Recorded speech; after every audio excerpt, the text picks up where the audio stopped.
it. Take two. And indeed, it is a big warm welcome to the Ice House tonight, the Scott Mobile Pioneers and the Frankston Bayside Blues. And Bob Brown, looking at the players warming up behind us, the Pioneers tonight giving away a lot of height. Certainly, Jim. I think they might have to get out the step ladders or get out a few kneecap implements. OK, late change in the Pioneers side, no Ray DeWitt. No, that's certainly going to affect us, especially with the height there. Ray's certainly been a strength in defence and rebounding, and certainly can put a few points in. OK, statistically it doesn't look good for the Pioneers tonight. They've got the second best defensive record in the conference, have the Frankston Bayside Blues, and yet they outscore us 108 to 96 on average. Yes, doesn't look good at all. I'm going to go against you tonight anyway. I really think that we're looking down the barrel, but I still think it'll be a good game. The Pioneers won't give up, but I don't think they'll get there. I disagree with you, Bob. I think Ricky Simpson will have another big one, and Jeff Hart is due for a big point-scoring night in front of the hometown crowd. Well, I really hope you're right, Jim, but I don't really think it'll happen. And a special cheerio tonight before we take our seats and the big game gets underway to a stalwart of the Pioneers and for Mount Gambier basketball in general, to Bill Cook. Bill up in the Mount Gambier Hospital, not feeling all that well at the moment. Billy, the boys will have a big one for you tonight. Settle back, enjoy the action, a short time out, and we'll be back with the tip-off at the Ice House.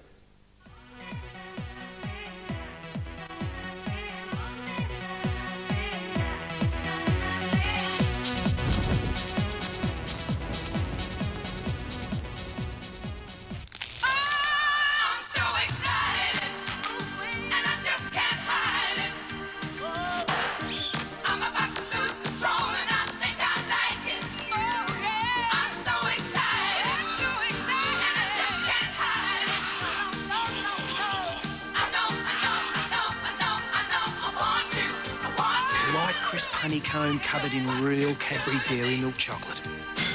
Change the colour of your day with Crunchy.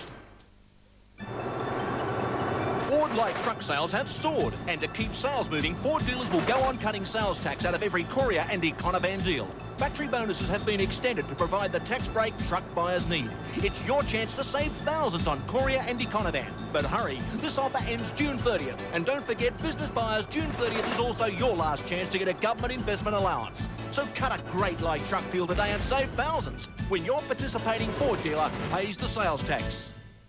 Pilkington Brown Brothers has been serving the South East and Western District for over 100 years. Locally manufacturing windows, security doors and screens and wardrobe mirror doors with quality workmanship and service to suit you and your home. Renovating? Well, the professional team at Pilkington Brown Brothers can help you transform this into this into this, or this into this. And if you're unfortunate enough to have a broken window, call the professionals at Pilkington Brown Brothers for glass replacement. Pilkington Brown Brothers, 7 Crouch Street South, or phone them on 254 222. 259611, 259611, 259611, Pizza Hut delivery. Any occasion, any location, for fresh piping hot pizza in 30 minutes. So when you've got a hunger only a Pizza Hut pizza can fix, call us on 259611. If you can't come to us, we'll come to you. 259611, 259611, 259611, Pizza Hut delivery. The new Barry Mac Retrovision for competitive prices on quality brands with friendly, helpful service. Barry Mac, your locally owned electrical store, specialise in quality brands like Westinghouse, Kelvinator, Sharp, NEC, Simpson and Miller. TVs, video recorders, dryers, fridges, freezers, ovens, cooktops and more. See Bill and Barry for friendly service at the new Barry Mac Retrovision, right opposite the Town Hall clock. Try them once and you'll be back. Right now, I feel like Thai beef in authentic peanut sauce. Laurie's cooking sauce, Thai peanut curry. I may never eat out again. Laurie's, the source of great Thai. And we are underway at the Ice House. In fact, we'll have to have a restart. The Pioneers and the Bayside Blues from Frankston. Well, it went close, but there's certainly a bit of height out there. As we said, giving away height tonight, the Pioneers going to the left of screen, predominantly red tonight. And Tony Cook, the skipper, to Jeff Hart for the Pioneers. Needs a big one tonight, Hart.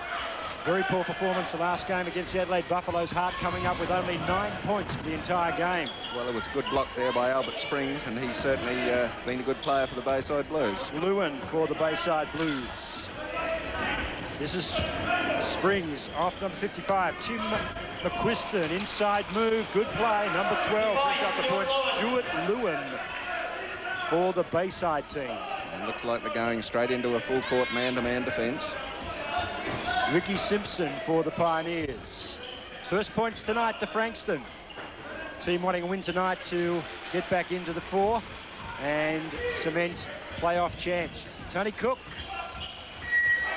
Well, in this instance, they need to set a few screens because the defence is man-to-man. We've seen 2 blocks there so far from 2 attempted shots by the Pioneers, so unless they get a bit more assistance from their teammates, they're not going to get those shots away. Reese Newsom for Bayside. To number 12, Stuart Levin, but we have a whistle.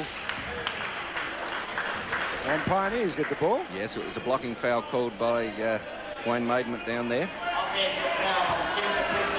Jeff Sly tells me Troy Mullenberg not starting tonight. He's the big shooter for Frankston.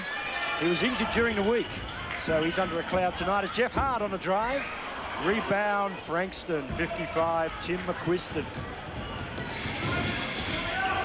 33 is Reese Newsom, the guard for the Frankston Bayside Blues, to Albert Springs. And he goes alone. Springs, big points for Frankston. They lead at 4-zip. Opening moments, CBA action on your local station, 8 Sports. Ricky Simpson, Jason Dix, and first points for the Pioneers from Jason Dix. Newsom back for the Blues. Shortly we'll go down to Jeff Sly. He'll be talking to the injured Pioneer tonight, Ray DeWitt. DeWitt out of the side with an injury. Jeff Sly will bring us up to date on that one very shortly. Simpson. This is Howard Spencer. Over the top he goes. Doesn't drop. Rebounding himself that time, Spencer. Inside Dix. And too many against him. Finally, Dix gets it again. Loose ball. Pioneers, Simpson. Working hard on number 22, who is Steve Blackley. Rebound, Frankston. Managed to get him out the way, but couldn't put the shot up from the foul line. So not like Ricky Simpson at all. Lewin. Steal by Tony Cook. He goes up the middle. And the Pioneers level it 4-all. Opening moments. Frankston Bayside Blues to the right of screen. The Pioneers bringing up the equalising basket through the skipper, Tony Cook. Lewin. Springs. From Phoenix, Arizona. He's been with the Bayside club for 3 years. Hands foul called by Wayne Maidment. Grant Porter's the other ref tonight, and it was on Jeff Hart. Bob Corder, we might cross down to our man on the boards, Jeff Sly, talking to Ray DeWitt. Yes, indeed, Jim. One of the reasons the Pioneers struggling for height tonight is that this man sitting on the bench. Ray, what's the problem? Hurt me back in a Wednesday night game in the finals, and I sort of pulled up Thursday morning a fair bit sore, and this morning it was no better, so that's the wild reason I'm here. That's as simple as that. Ray, they've been struggling a bit with the height tonight. Any special tactics to try and combat that height difference? I'll just make sure every time one shot's put up, everybody's got a single player, so they've got to block him out, make sure he doesn't get to the basket in front of him, and get the rebounds that way. You know, make sure we get in front position. They'll always call the foul on the guy that's coming from behind. They are a very big team, aren't they, Frankston? Yeah, well, I've seen so far. I mean, it's only a couple of minutes into the game. They're playing some pretty tough defence, and at the same token, we're playing some pretty tough defence too. So we have to keep that up, and hopefully at the end of the game we'll come away with a win. And Jason Dixon to the starting 5, effectively replacing you. Can he do the job? Yeah, Jason can do the job for sure. You know, he's proved over the last few weeks that he's settled into the side a lot better than what he had been doing earlier, and he's enjoying his basketball a bit more, and he's starting to get used to the league a bit more, and reaping the rewards of scoring a few points for us and getting a lot of rebounds now. Now, we can't let you get away without giving a prediction. What are your thoughts? Pioneers by 8, my number. Thank you, Ray. What a good judge Ray DeWitt is, unlike some other commentators I know who shall remain nameless. Well, have to see what happens at the end of the game, Jim. 1 point.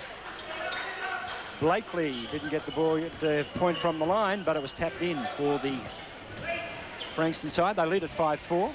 Jeff Hart. Tony Cook. Rebound Hart.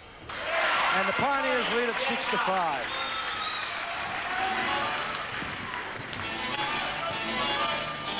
Newsom gives it off to Blackley. Springs inside McQuiston, back to Springs. They work the ball. Newsom from outside. Looks Big good. 3 for Reece Newsom. Had plenty of time, Bob. Yes, yes. Well, if you watch what the Bayside Blues are doing, they're running double screens and triple screens in some cases, so they're really working to get their player into the open to get the shot. That's one thing that the Pioneers aren't doing at the moment. They're all trying to go it alone instead of helping each other, especially just with one single screen would be all that they need just to get that shot up and over. Coach Brown already pointing out the tactics of the game tonight, early stages. The new, the Frankston Bayside Blues lead at 8-6. Well, you watch what's happening down that end. The Pioneers are playing a man-to-man, and you just watch the number of screens that force the Pioneers to either swap players or have to push past someone to get out to keep guarding. McQuiston's shot is not good, and finally it's a Pioneers ball. Wade Mainman calls the foul. Yes, foul was against Stuart Lewin there. He pushed Jason Dix out the way, I think it was. And Pioneers bring it back. Simpson Hart. 8-6, it's Frankston leading. For 3 big ones from Jeff Hart. Newsom for Frankston. Lewin. McQuiston, big man, 204 centimetres. He's forced out by Howard Spencer, pushing. Yeah, there's a little bit of a hit there, but anyway, gave them the ball from the side again, so it stopped the shot right along the baseline. And that was the instruction before the game. Mark Lampshire was saying, don't let them get easy shots. If they look like going to the basket, get in the way, draw the foul. Yes, well, I mean, that's always got to be the case. You just can't afford to let the opposition come straight in for a nice, easy shot. Newsom. Under the basket, Springs with space, makes them pay. It's 10-9. Well, you always run that risk like Jeff Hart there. If he had pulled off the interception, he would have been a hero. But if he misses it, well, of course, it lets his man in behind him and quite often makes an easy two-pointer for them. Ricky Simpson, and the foul was on number 22, Stephen Blackley. Pioneers ball. Skipper Tony Cook to bring it back. We mentioned a big cheerio to Bill Cook in our introduction tonight. Bill not too well in the Mount Gambier Hospital. He's the father of the skipper of the Pioneers, Tony Cook. So Tony will be having a big one tonight for Dad. All the best to you, Bill. Our thoughts are certainly with you. Tony Cook to Jeff Hart. He plays soccer. He's been watching the World Cup, that's for sure. And again. I don't think Wayne was watching. No, he was a little bit lucky there. He actually ruled that the ball come off of Albert Springs' foot, but for mine, it come off of Jeff Hart's foot. And Grant Porter makes the call. Jason Dix will go to the line. And currently the Pioneers up by 1. Not a bad start. No, your money's looking pretty good there, Jim. 11-10. Come on, Jason. We need all these tonight. I reckon if we can convert from here, we're home. And we don't. There you are. Jinxed them, Bob. Newsom for the Blues. Lewin. Out on Dix. Dix got in the way. And number 12, Stuart Lewin for the Bayside Blues. He'll go to the charity line. And for the season, I can tell you that Lewin shooting about 54%. In fact, there's a timeout called by the Pioneers.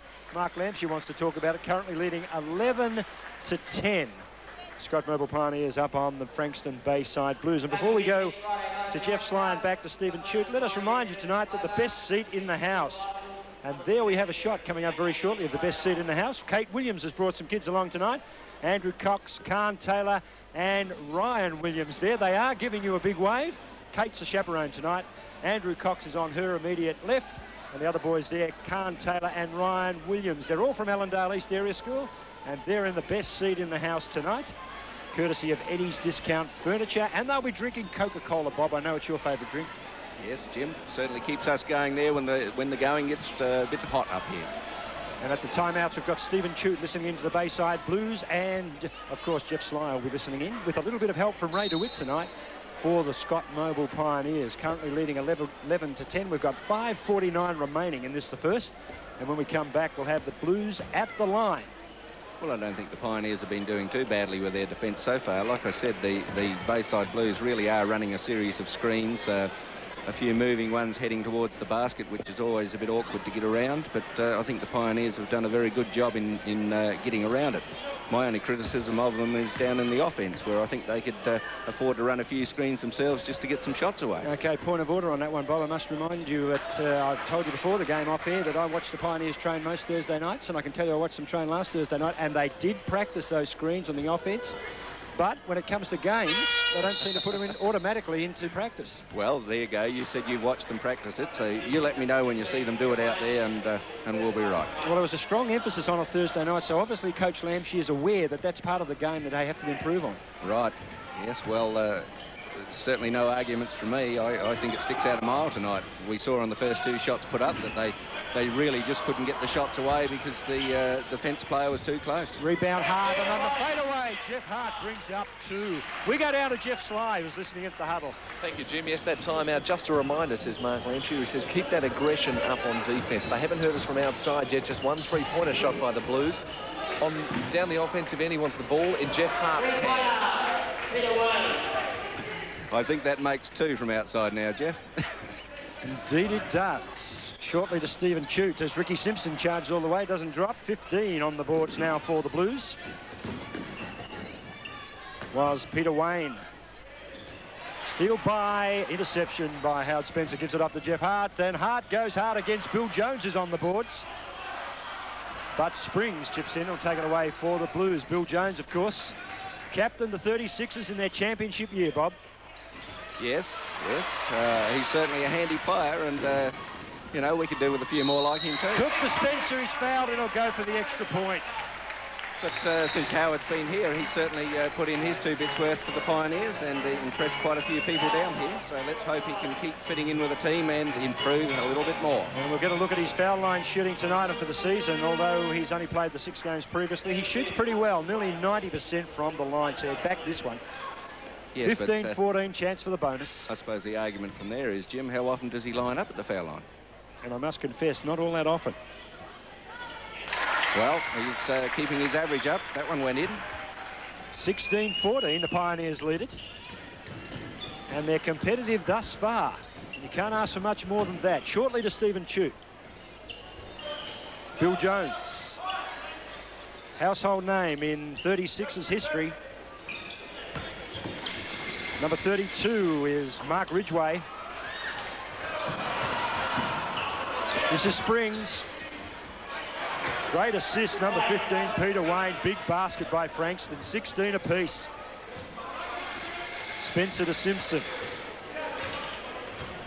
Crowd not fully involved yet. Good house in again tonight. Dix, but showed too much of it to Reese. Newsom, and Newsom has the ball for the Blues from outside again. Wow, practice run for Newsom. There was no one within Cooey. No, well, he just said, I'm going to shoot from here, guys. You all go for the rebound in case I do miss, but didn't even look like it. And Mark Ridgway. The time the foul was on Ricky. The foul on Ridgway, and it will be a Pioneers ball. Yes, as we go down one situation. In the lull, we'll go down to Stephen Chute. Stephen, what can you tell us about the huddle, the first time out the Bayside Blues got together? Thanks, Jim. The first time out for Bayside, they actually started in a full court trapping press. They wanted to pull that back to halfway. They felt Ricky was busting it open too often. Offensively, he wanted to run a few more screens along the baseline so they get a few more open shots. But if they keep shooting like that, the movement in offense is not going to worry him too much. Thank you, Stephen Chute. We'll be back to you and to Jeff Sly as the night progresses. And Ricky Simpson from the line is good. 18-19, it's the Blues. Ridgway. Wayne got it off to Newsom. This is Bill Jones. Over the top of Spencer. Air ball. Oh, yes. Boy, the radar rusty tonight for Bill Jones. That's right. 205 centimetres of him. Ricky Simpson. Jeff Hart. 7 points already tonight. He got 9 total against Adelaide. Pioneers went down, but only narrowly. Tony Cook, Pioneers will bring it from the side. Simpson. Howard Spencer for 3. Pioneers lead at 21-19. Big points to Spencer. Wayne went inside. Springs got it, but just. Simpson almost doing enough. Wayne comes hard at Spencer. Got between them. Good control by the big man. Here's Ricky at the top. Tony Cook will shoot this. Oh, and it thought about it. Just didn't drop for the skipper. Just a little bit too flat. There's plenty more where that came from. Jones, Springs. Inside, the big man gave it off to Newsom. Good play, Frankston. Obviously a set play, and it works well. Yes, well, Newsom's just sitting out there on that three-point line, just waiting for the ball to come back out. And he has 3 of 5 from outside, does Reece Newsom. Yes, well, I mean, on that last turnaround in the middle there, Bill Jones had control of the ball. He was inside. He probably could have done quite an easy hook, but he wanted the extra point from further out. Ricky Simpson on the drive, and he'll get the foul. 24-23 prior to this shot from Ricky. The Bayside Blues lead it by 1. We've got 1:57 remaining in the quarter. And a good competitive start, Bob Brown, by the Pioneers. Certainly is, Jim. As I said before, I hope I'm wrong, but, you know, it's a long way to the end of the game yet. And the way that this guy with the ball, Reece Newsom, is actually shooting the three-pointers, I think we're going to have a few problems with him. Inside, big Bill Jones. Thank you. Allah Hakeem Olajuwon. Who was going to out-jump him? Well, there's a guy in the United States, but there's no one on the boards here at the moment, I can tell you. Big basket Pioneers bring it back, 26 apiece. This is Newsom. Double teaming. Got away, though. Jones at the top of the key. Gave it off. Here's Wayne. He's inside. It'll be 2. Doesn't drop. Air ball. Hart. Pioneers bring it back. Cook. Been involved tonight, Tony Cook. This is Ricky. Howard Spencer. Never quite looked like it. Dick's got the rebound. Big play, Pioneers. Coming down to a minute. Ricky finds space. And sometimes quality just stands out. 28-26. Number 32, Ridgeway, inside to Springs. The boy from Arizona. Back to Ridgeway. Good move, Frankston. Looks so simple. Yes, well, I mean, it really is simple, Jim, providing you've got the three-point shooters. I mean, if you stand a guy out there all night and crash the boards in underneath with your big men and the ball's in there and then it's flicked back out, well, most of the defence is slacked back in underneath the basket, waiting for the shot to go up. So it's going to leave the outside area quite free. And they love to shoot to this side. Howard Spencer. Optimistic, no way, get over the top that time of Peter Wayne. Forced shot all the way. Big long ball from Springs on the buzzer. He had to go for it, but at quarter time, it's a 1-point lead to the Blues. They lead at 29 to the Pioneers, 28. Good competitive start by the locals. We'll take a short time out. We'll be back with the second period.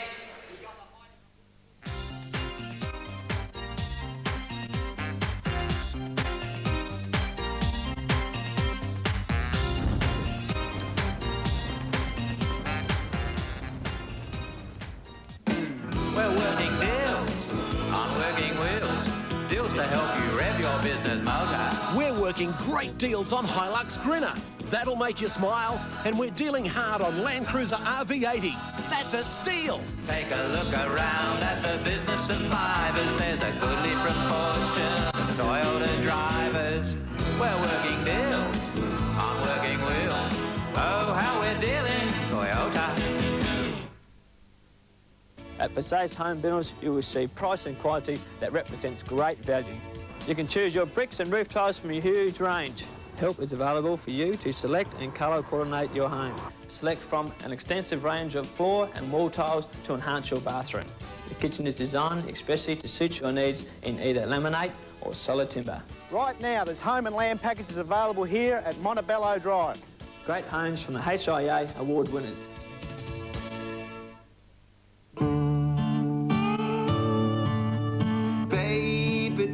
drive around with Dr. Bernice. That ain't a real Cadillac. It's a Delta 88, spray painted black, with fake leather seats from Juarez.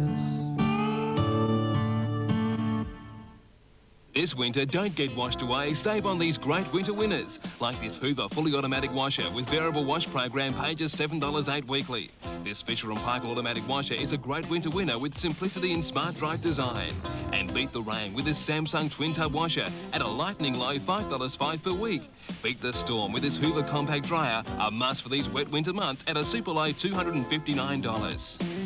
Yes, serving is important at your Radio Electric store. Right now, I feel like an Indian curry. And not too hot, mind you. Laurie's cooking sauce. Indian korma curry. I may never eat out again. Laurie's, the source of great Indian. Jason Dix went high. Tip-off Pioneers. They attack now, starting the second period, trailing by 1 at quarter time. Dix had a competitive first quarter. This is Hart.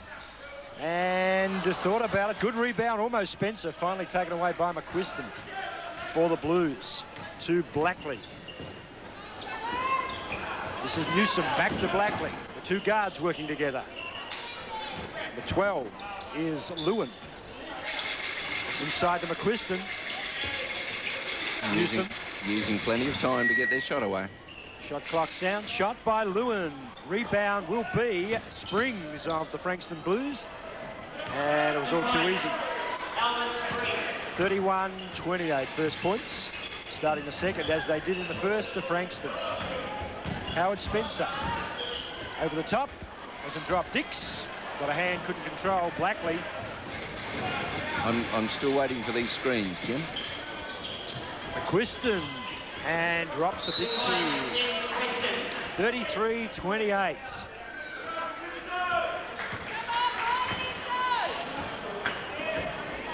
Ricky Simpson. This time for you, Bob. I've got a feeling they'll pull it this time. This time? All right. Stay watching. Well, they seem to be a bit back to their normal system of play where you do your own thing. So here we go. We've got a few going in underneath. Has inside. McQuiston violates. Maybe that was because the screen was set. Well, the screen was trying to get there, but McQuiston sort of had other ideas. So there you go. At least they made the attempt. Okay, we'll quickly go down to Stephen Chute. Stephen, quarter time. What did Bill Runchie have to say? Thanks, Jim. Bill Runchie, defensively, he wants them to go straight man, and in the words of the man himself, play it tough. He wants to put the ball, make the Pioneers put the ball to the ground and then run out as much as possible in defence. Just on Troy Mullenberg, Jim, he won't play the night. He did his ankle last Sunday in a game against Nuttawading. So, well, that's big news. Troy Mullenberg will not take the boards tonight, according to Stephen Chute. The ankle injury is too severe. And, of course, Bob Barron, I can tell you during the week, during the BBA competition, I talked to Reece Newsom on the news tonight for Channel 8, and he was saying that the Frankston side actually beat the Geelong Supercats, of course, who are an NBL team. Yes, and you still actually went against the Blues tonight after all of that. Yeah, I just got a feeling the home just got that crowd. Feeling.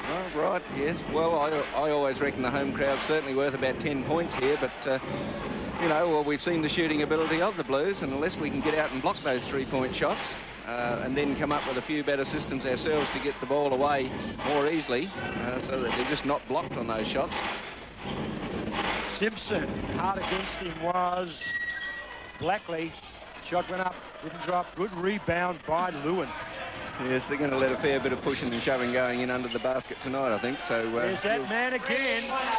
If you want to put the shot in, you're going to have to find yourself a space like 33 Reece Newsom just did. He has 12 points, Bob, and they've all been from outside. Well, yes, I mean, if you practice from a particular spot, and they're just going to give you the ball out there, and the guard's not going to really pressure you, well, there's no excuse for missing, is there? You called it. That's what's happening. Blackley. I mean, here he is out on the right-hand side now, if necessary, but they're going to split their game up a bit. They're not just going to go for all three-point shots. They're going to pass it around the outside. They do an occasional drive down the middle. They do a baseline drive. I mean, they've got the height advantage. They've certainly got some speed out there, and they've got some three-point shooters. And suddenly, I don't feel so good.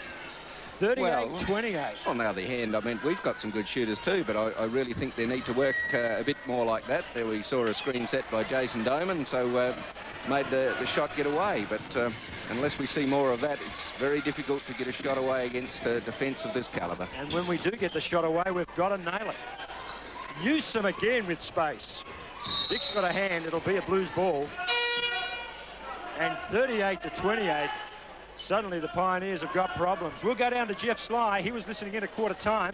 In fact, the timeout's been called. We'll still go down to Jeff. Yes, thank you, Jim. Yeah, Mark Lampshire obviously not happy with the way his players have started that second quarter. He pulled the sub there, took Howard Spencer back onto the bench and Jason Doman on, and you notice Ricky Simpson played a bit in the forward spot there. But I'll just listen to what Mark's saying now. Thank you, Jeff. You're doing your work for us at the huddle. Of course, Stephen Chute across on the Blues bench, and they'd be pretty happy with the start to this second term.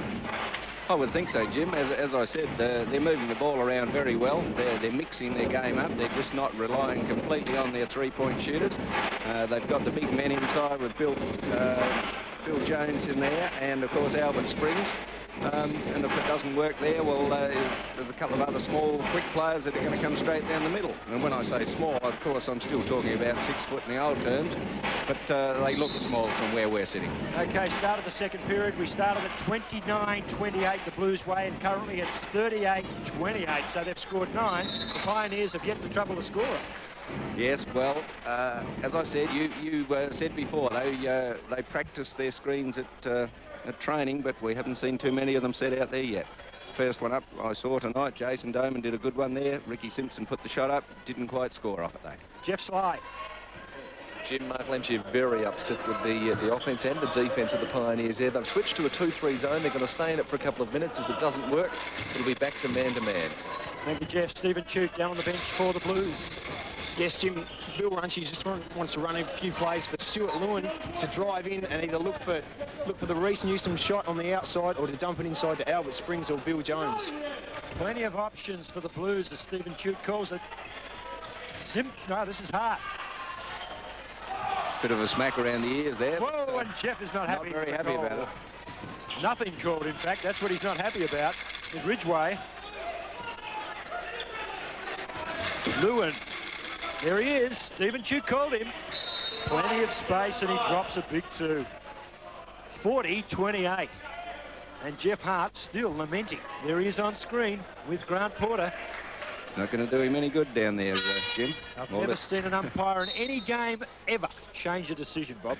Well, actually, I have. I must admit, in basketball, that they are allowed to change their minds. If it's brought to their attention that perhaps they have made an error, they can blow the whistle again, and as long as the play hasn't gone on to the next whistle blow, they can stop it and correct their decision.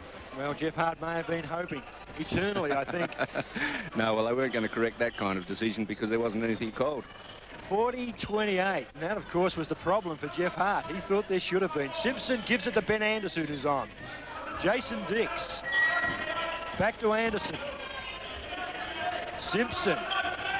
Outside shot from Ricky is short. The foul by Ridgway, and he's not happy with the call either. Wayne Maidman made it.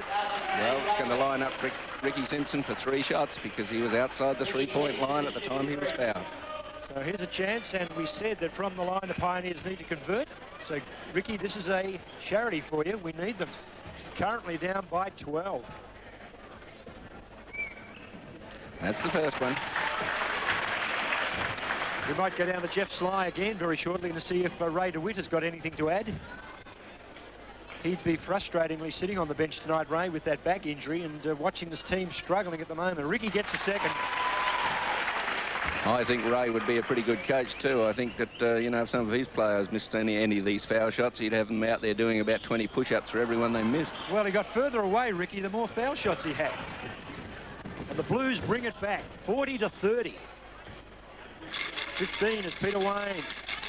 Ridgway, Blackley. Back to Wayne, sharing it round. Shot from Ridgway from outside is precious.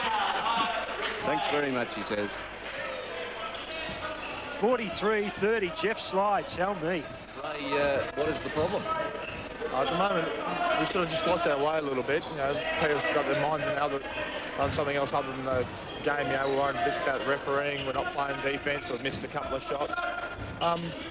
There's nothing really to push the panic button about, but Mark called the timeout just to settle the players down. We've got a couple of buckets now, and with a bit of luck, they'll start missing a couple of shots, and we'll pull the lead back pretty quickly. Switch to his own. Is that working?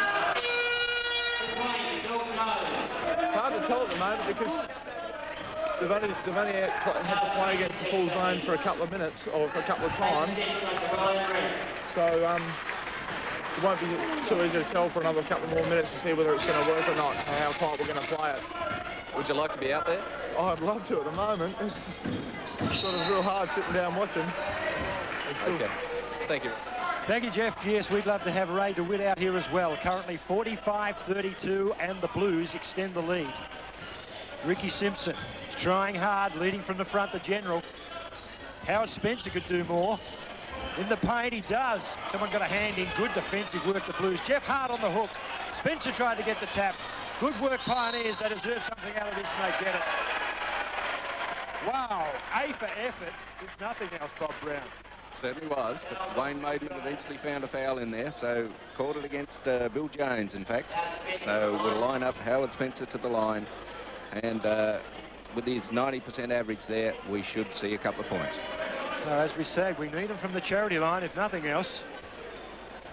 But good offensive work by the Pioneers. This is a hard-earned point for Howard Spencer. Jeff Hart was giving plenty of support. Well, as Stephen said earlier, I think the instructions to the Bayside Blues are that you aren't to allow any of the Pioneers players get an easy shot away. Push them all the way, play tough. Howard Spencer, 90% from the line. For tonight, he has 1 of 1.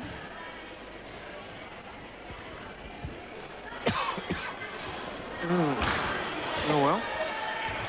No one's perfect, folks. We've done our usual jinx bit, haven't we? Yeah, he'll miss this for sure. There's no way Spencer will get this one. Oh, thank goodness. There you are, Bob. We've got the formula. Yeah, you got it right now. A bit of reverse psychology or something. 33-45. That's the scoreline. And the Blues look a very competent outfit, as you'd expect from a team knocking on the door to the fore in the South Conference. Shot from outside by Peter Wayne. Yes, but Bill Jones just tidied up. Thanks very much, he said. And the big man, 205 centimetres of Bill Jones. Outside shot, Howard Spencer. That's warmed the crowd up a little. 47-36. It's the Blues leading the Pioneers, 5:46 remaining in the half. Yes, when Newsom come back on and replaced Stephen Blackley. Spencer has 2 of 2 from outside, so maybe he'll start to warm up, drop a few. Good start.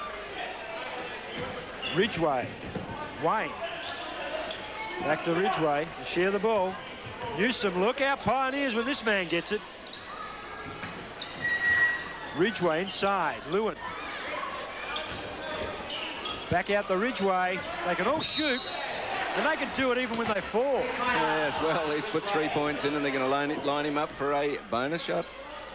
Big basket by Ridgway, Mark Ridgway for the Blues. 50-36 and a bonus to come. No, from the side. Give him the side ball. Well, that's perhaps worth another 3. Here they go again. 50-36. Well, I lined them up on the side there because the foul was actually after the shot had left his hands, so the points counted, but they still had possession of the ball from the side. And the Blues keep control. Ben Anderson that time violating.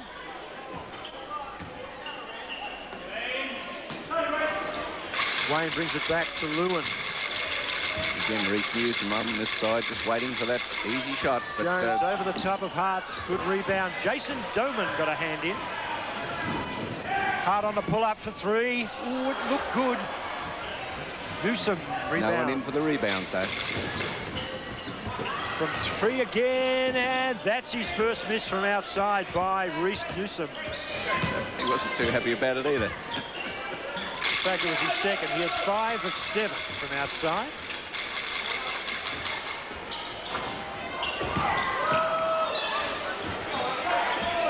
Lewin, Ridgway, Newsom inside to Wayne. Plenty of opposition, and he can't find a handle, can Reece Newsom. But they're certainly mixing it up, aren't they? They're moving the ball around inside, pushing it back outside, back inside again, then swapping sides. So it's certainly keeping the Pioneers' defence working hard to try and figure out what's going to happen next. And Bill Jones violates again. Howard Spencer that time. Well, brings up Bill Jones's third foul. Obviously, from what you're saying, Bob, this would be a very hard team to defend against. Any team that mixes up their defence like this one's mixing it up is very difficult to defend against. If you play a man-to-man, you've got to contend with all the different types of screens that they've set on us. If you go back into a zone, then you've got to be quick enough to get out to the three-point shooters. You know, and if you don't do that, well, they're just going to cut you to pieces, especially if they're hitting them. Howard Spencer has 4 of 5 from the line. 38-50, Pioneers down by 12. We've got 4:16 remaining. Ridgway. Bill Jones. Wayne. Ridgway. Newsom. Where are the options? They'll make one. Jones, look out. Shot clock sounds. Jones drives all the way. They violate against Jones on the way, and the points will count. The big man. And for the first time tonight, Bill Jones. Reminding you again that Bill Jones is a man who captained the 36ers in their championship year, right back in 1980. No, you've got me on that one. 1986, Bob. Trivia question. You looked it up beforehand, didn't you? No, I didn't. Ask Jeff Sly. He did. Well. When you think trivia, you think Sly in this world. I suppose. Pioneers from the back. I just wondered if he found out what all the distractions were that Ray DeWitt told us about before, which row they were sitting in. No, I don't believe that, Bob. Howard Spencer. Big basket for Spencer. 14 points tonight for Howard. 40-53. Pioneers trail it. 3:34 on the clock in the half. The Pioneers currently in more trouble than Jupiter in July, Bob. And I think your money's looking pretty sick. Underneath, big basket by Stuart Lewin. Well, the defence has really fallen to pieces at the moment, hasn't it? Jason Dix comes on. Jason Doman goes to the bench. Seems to be a bit of a mix-up at the moment as to whether they're actually still playing their 3-2 zone or whether they've gone back to a man-to-man. A little rattled.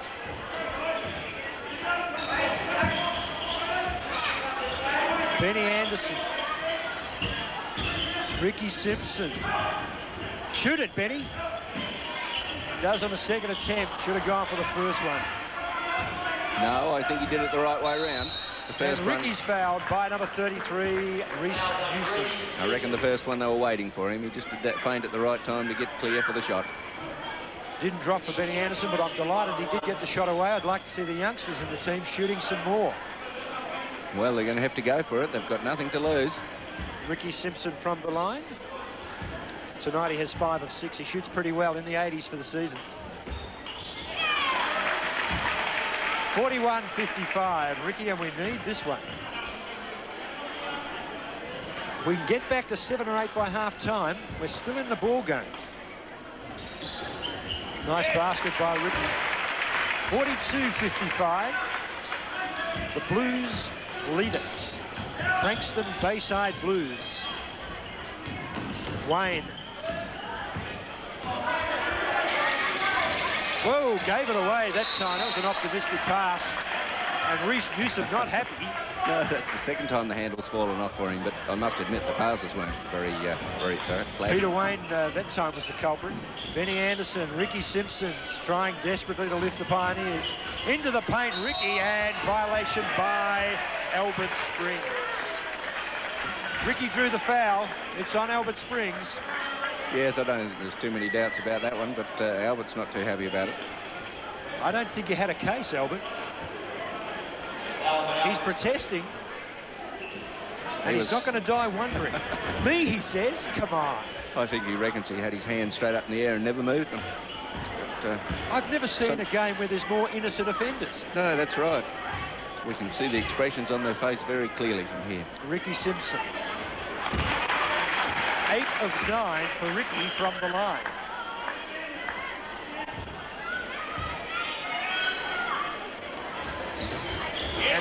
Pioneers edge closer, 44-55. 2 minutes 28 on the clock. Wayne for the Blues. Look out, Newsom. Oh, it was all but. And the man has 6 or 5 of 8 tonight. I think your statistician already had the score in with that one. Yes, you'd give that 1.5, wouldn't you? That was that close. Jeff Hart's vital basket. Big play. Can they get the rebound? Newsom got there. Where were you, Ben? And drive all the way. Did enough, Ricky, just to put him off. No foul called. Ridgway, pressure from Anderson is good. Putting a hand in that time was Ben. Yes, he was doing well till that arm come across. And it will be a Blues ball. From the side. 14 fouls against the Pioneers, 5 for the Blues. Still, Benny Anderson put him under pressure. Here he is again. Springs. Ridgway drives on Anderson. Good defense by Anderson. And put a hand in. Put a hand in again. But he's making them earn them, and that's fine with me. Oh, yes, but he had him there, but he didn't have to put the hand in to foul. He blocked the way to the basket, and that's really all they're going to do. If you keep between your man and the basket all the time, you don't have to worry about ripping the ball off him. Just stop him getting in close enough. And to the line goes Stephen Blackley. First visit to the night by Blackley. No, in fact, it's not. He's missed his previous 2, and he's missed the 3rd. He has zipped for 3 from the line, and then he violates on Jeff Hart because of the one-on-one. Jeff Hart will come down the court. Well, I said if we could get within 7 or 8. We're currently down by 11. Hart Yes, can lower that. That 11's been there for a while, hasn't it? What's your prediction on this, Steve? Do you reckon he can put these 2 shots in? Well, normally, yes. We need them. And thank you, says Jeff. We've given up calling them from here, Steve, because every time we say yes, we'll certainly put them in, we put the jinx on him. So perhaps we'll pass down to you every time he lines up and say, OK, what do you reckon?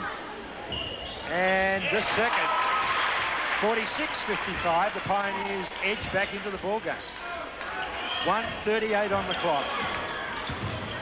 Springs. Blackley. Big play by Blackley. Yes, big hole straight down the middle. Cook slows it up, thought about it. Inside Dix, came to Hart, loose ball, lucky for the Pioneers. 57-48, trading baskets at the moment. Newsom. One-on-one with Ricky Simpson, that'll be a good battle. Blackley. Good defense by Tony Cook. Howard Spencer on the break, gives it off the Hart. And a charging foul on Jeff Hart. Gee, it was an important play for the Pioneers. They're back within 9. Certainly was. I meant that was certainly a charging foul all the way, so it was no good Jeff Hart protesting about it. And Steve Blakely hobbles to the bench for the Blues. We'll get Stephen Chute in a moment to make a report on Steve Blackley. So the Pioneers down by 9, 53 seconds on the clock in the half. Wayne. Ridgway. On for Blackley. This is Springs. Taking their time. Wayne on Hart outside Newsom. They're getting across quicker to him. Lewin over the top of Dix. Big play by Lewin. Well, he was inside the 10 seconds beeper, so had to shoot it. Howard Spencer for 3. Tap in by Hart.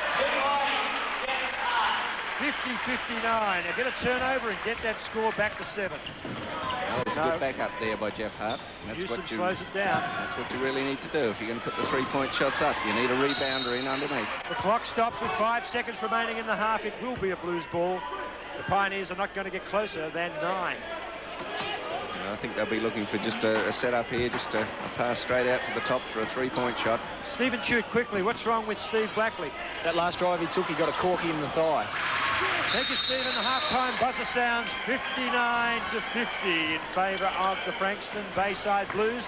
A big quarter by the low visitors. They led by 1 at quarter time. They've extended that to 9. Some good basketball. The Pioneers trying desperately to get back in the game. Half-time, usual, will go down to Jeff Sly, who has Mark Lampshire. Thank you, Jim. Mark, the score blew right out there. You pulled it back to 9. You happy with that? Yeah, reasonably happy, Jeff. The start of our second quarter was bad for us. We missed our first 7 shots, and they made 5 from 7, and we went 10 down quickly. And we had a timeout to try and change things with the zone. That didn't work. So we went back to man-to-man, and I was pleased with the full court. We decided to extend the pressure there at the end there because they were scoring just far too easily, and I think that we pulled it back a little bit, and it might be something to work on in the third quarter. Bit of a frustration, not enough rebounders underneath. Yeah, there's not enough talk out there at all at the moment. Jeff and Howard and we're all very quiet and all a little bit concerned about their own game rather than being concerned about the whole team. We need to just get a little bit more talk and a bit more, feeling out there amongst the players. How do you turn that around? Well, we just got to talk about it and remind people about it. It's pretty tough on them out there, but the concentration level needs to be there every time they're doing something, and you just need to continually remind them about what they should be thinking about. And it'll come back. They'll pick it up. Okay, thank it's you. Going to be. They're a very tough side, and they run. They're guys coming off the bench all the time, and that. I'm just hoping that Jeff and that can start to light up, and we can get we get up with them and worry them in that last quarter. Okay, thanks, Mark. Gee, Jeff Sly talking to us. Still a very optimistic and very analytical Mark Lampshire. We'll take a short time out. 59-50, and we'll be back with the second half.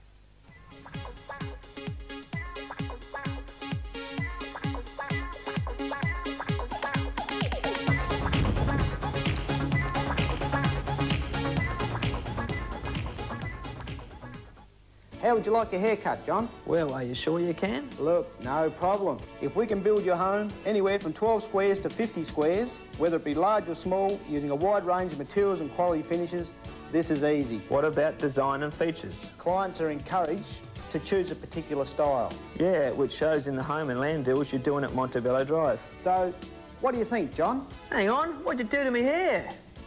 What, too short? I guess I got a bit carried away. 259611, 259611, 259611, Pizza Hut delivery. Any occasion, any location, for fresh piping hot pizza in 30 minutes. So when you've got a hunger only a Pizza Hut pizza can fix, call us on 259611. If you can't come to us, we'll come to you. 259611, 259611, 259611, Pizza Hut delivery.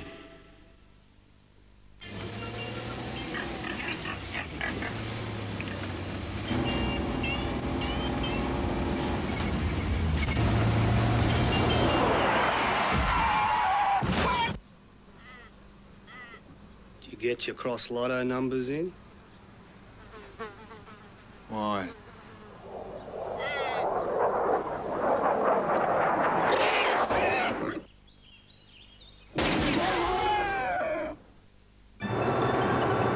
Ford-like truck sales have soared, and to keep sales moving, Ford dealers will go on cutting sales tax out of every courier and econovan deal. Battery bonuses have been extended to provide the tax break truck buyers need. It's your chance to save thousands on courier and econovan. But hurry, this offer ends June 30th. And don't forget, business buyers, June 30th is also your last chance to get a government investment allowance. So cut a great light truck deal today and save thousands when your participating Ford dealer pays the sales tax.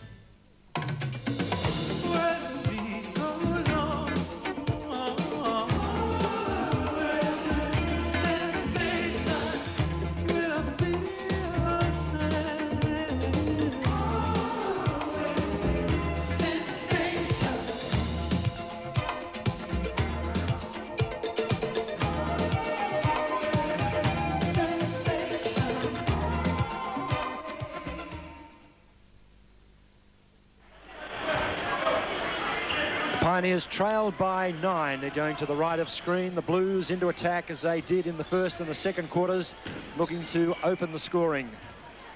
Blackley is back on court after suffering a knock to the thigh just before half-time. He seems okay. There's the man in question. And he might open the scoring. Almost good defensive work. Hart did enough to put him off that time. Spencer took the rebound. Yes, he certainly likes the straight method, right down the middle. Now the Pioneers trailing by 9. Howard Spencer opens the scoring for the half for the Pioneers. 59-52, back within 7. And going back to a man-to-man defence, have we? Yes, looks like it. Lewin got the ball to Blackley. Cook guarding him. McQuiston, the big man inside, Springs on Hart. Never a contest, Springs. Got plenty of spring. Albert, guess what his nickname is, Bob? I can't imagine. No Jim. prizes at all. No. No prizes at all. Albert Springs. Hard on him now. Well, getting a hand in and doing it well, Blackley, and then finally putting him down, Simpson. Springs goes to the boards. And Ricky comes back and apologises, as only Ricky would. Foul, Ricky Simpson. Yes, it was a foul. There wasn't an intentional one, but of course the coach there, Bill Raunchy, of course, wanted an intentional foul called because his other man was on a break to the basket with no guard anywhere near him. So Raunchy off the bench. But, a bit unfortunate. Tall man himself. Yes, well, it was a sure 2 points for them, wasn't it? And the cleaners come on. Tony Cook assisting. Does that go on the scorecard? No, I don't think so. We might go down to Jeff Sly. He's got Ray DeWitt sitting next to him, and he'll have something wise to tell us. Yes, indeed. Thank you, Jim. Ray, how do you see the game so far? What does Mark have to say at half-time? The main thing is we have to look at the positives of what happened so far. We're only 9 points down now, and 9 points is nothing in a game of basketball. So we've played our bad basketball for this game, and it's out of the road, hasn't done much damage, and we'll pick this back pretty easily. Now we're starting to get a few rebounds now. We're starting to get a run off of it, and things are starting to happen. And switch to man-to-man. Switch to man-to-man to cut down the three-pointers. Yeah, we'll switch back to man-to-man. The zone wasn't working. It makes each player responsible for one man, so we've got to get close to him. If he's getting any opportunity to shoot, we've got to get onto him really hard. So with a bit of luck, like, you know, a bit of luck there, put a bit of pressure on them, and they'll miss a couple of shots, except for that. You stick with your 8-point prediction? Yep, I'm sticking that. And I've got to say hello to Stephen Cheek because he's so he could hear me more now.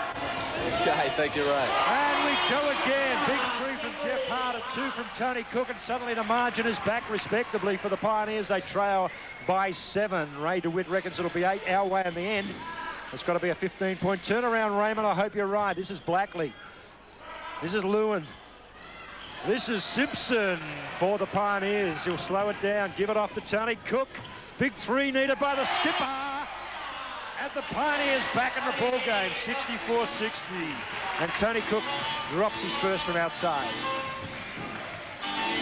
Newsom, margin back to 4. Bob Brown, tell me about it. Well, I'm just watching, Jim, and hoping they can keep going with this run. Much as I'd hate to lose my money against you there, you know. Turnover, Hart takes the intercept. They've got a 3-on-2 here, so if he moves it round a bit, should get the shot away easily. Rebound, Dix, we want it. Jason, he got it, couldn't keep control. It'll be a Blues ball. Yes, well, percentage shot there. I think 3-on-2 would have been better off to pass it round a bit and make sure of it rather than just back yourself against a lot of them. Suddenly, Bill Raunchy's got problems. He calls the timeout. 64-60 with 9 minutes remaining in the third. And suddenly, the Pioneers are back in touch, trailing by 4. Yes, well, those 2 big 3-pointers there certainly helped.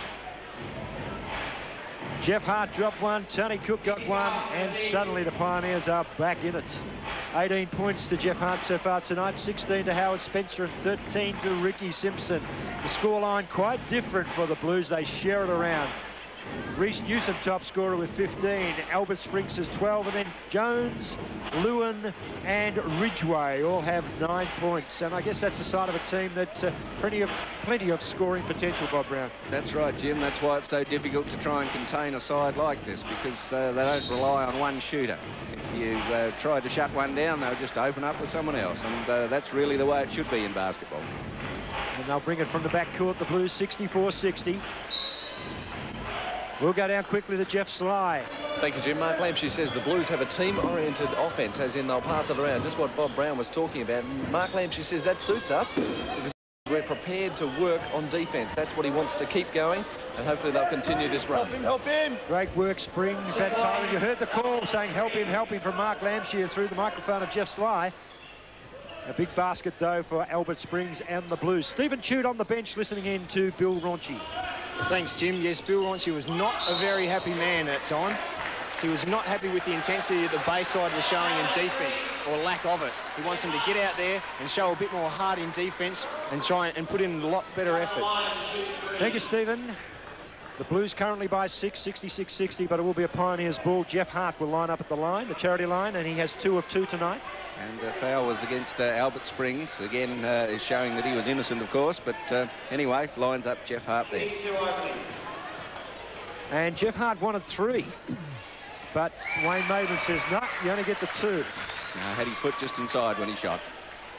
61-66 as Hart gets the first.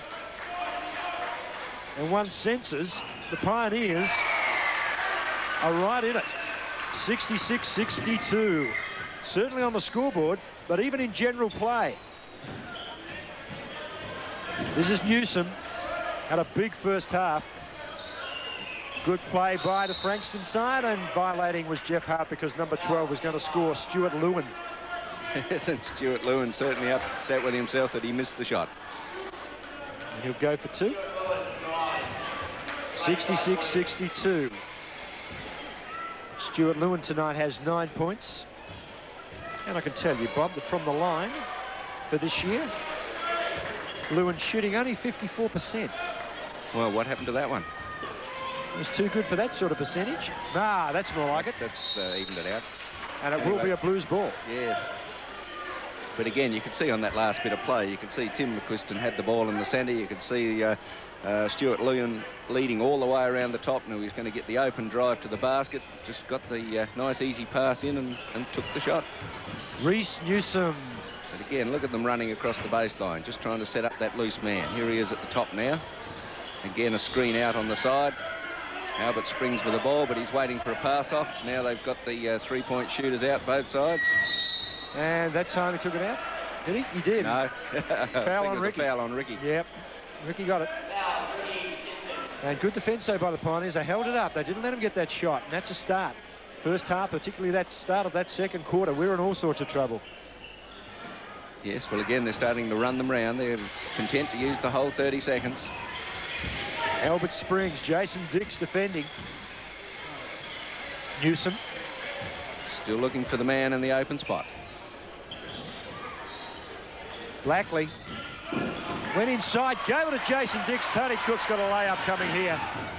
And he doesn't make them pay. Tony rushed it, had time. This could be a 4-point play. McQuiston lost the handle. Howard Spencer almost got in. Newsom. Lewin out to Newsom. Look out. Whoa. Only 2. Had his foot right on the line. Only 2. They could have been worse. 69-62. Yeah, there's not much between it. Only about 2 centimetres.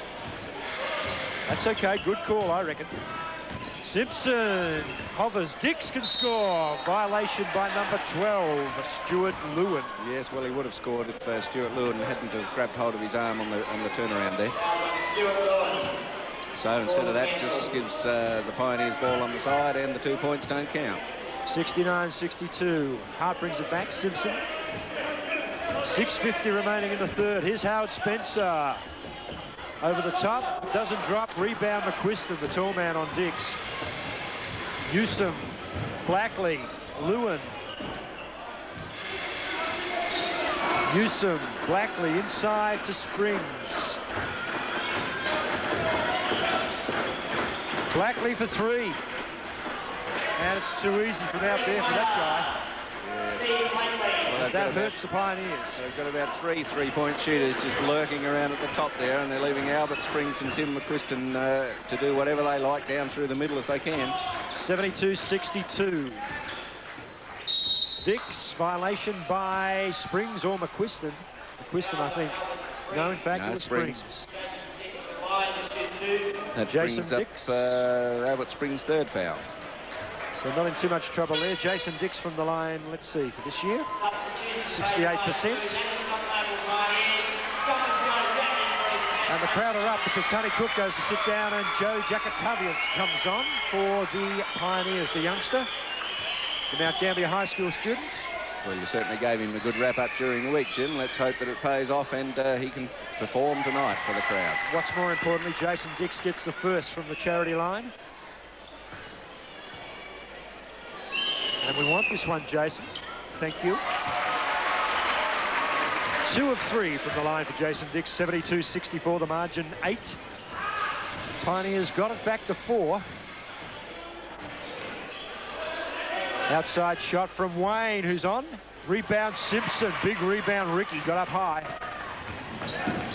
Brings it back inside the Hart. Hart under all sorts of problems. Someone got a hand in. It could be any one of 3. Tim McQuiston, I think. McQuiston, in fact, violated. And Jeff Hart has a chance from the line now. He has 4 of 4 tonight. And he has 20 points tonight, Jeff Hart. Remembering he had a shocker in Adelaide, only scored 9 for the entire evening. The Pioneers almost won it. And Bill Jones has come back on for McQuiston. So McQuiston off, Jones on. And Mark Ridgway replaced Blackley, wasn't it? No, I think in fact, Lewin, I think. Lewin, I think it was. You're right, Bob, it wasn't Blackley. And Jeff Hart laments. No, Blackley's sitting on the bench too, so someone replaced him. Jeff Hart. 5 of 6 from the line and 21 points tonight so far for Hart. So he's on target. Newsom. This is Wayne. Margin is 7. Springs. Hart almost did enough, then doesn't come back quickly, leaves them 1 short in defence. Now he's back. Jones, Wayne, Ridgway. Look out. Doesn't drop, gets the rebound. Well, he messed it up, so he went and got it himself. Ridgway, back to Wayne. He'll have another shot from there. No, he won't. Went to go inside, getting a hand. Howard Spencer finally rebounding to Hart, the loose ball. Spencer for 2. Pioneers get within 5, 72-67. We've got 4:57 on the clock in the third. Ridgway. Jacatavius giving him plenty of opposition. This is Wayne. This is Bill Jones. Driving into the paint, Jones and Jason Dix. Looking pretty guilty.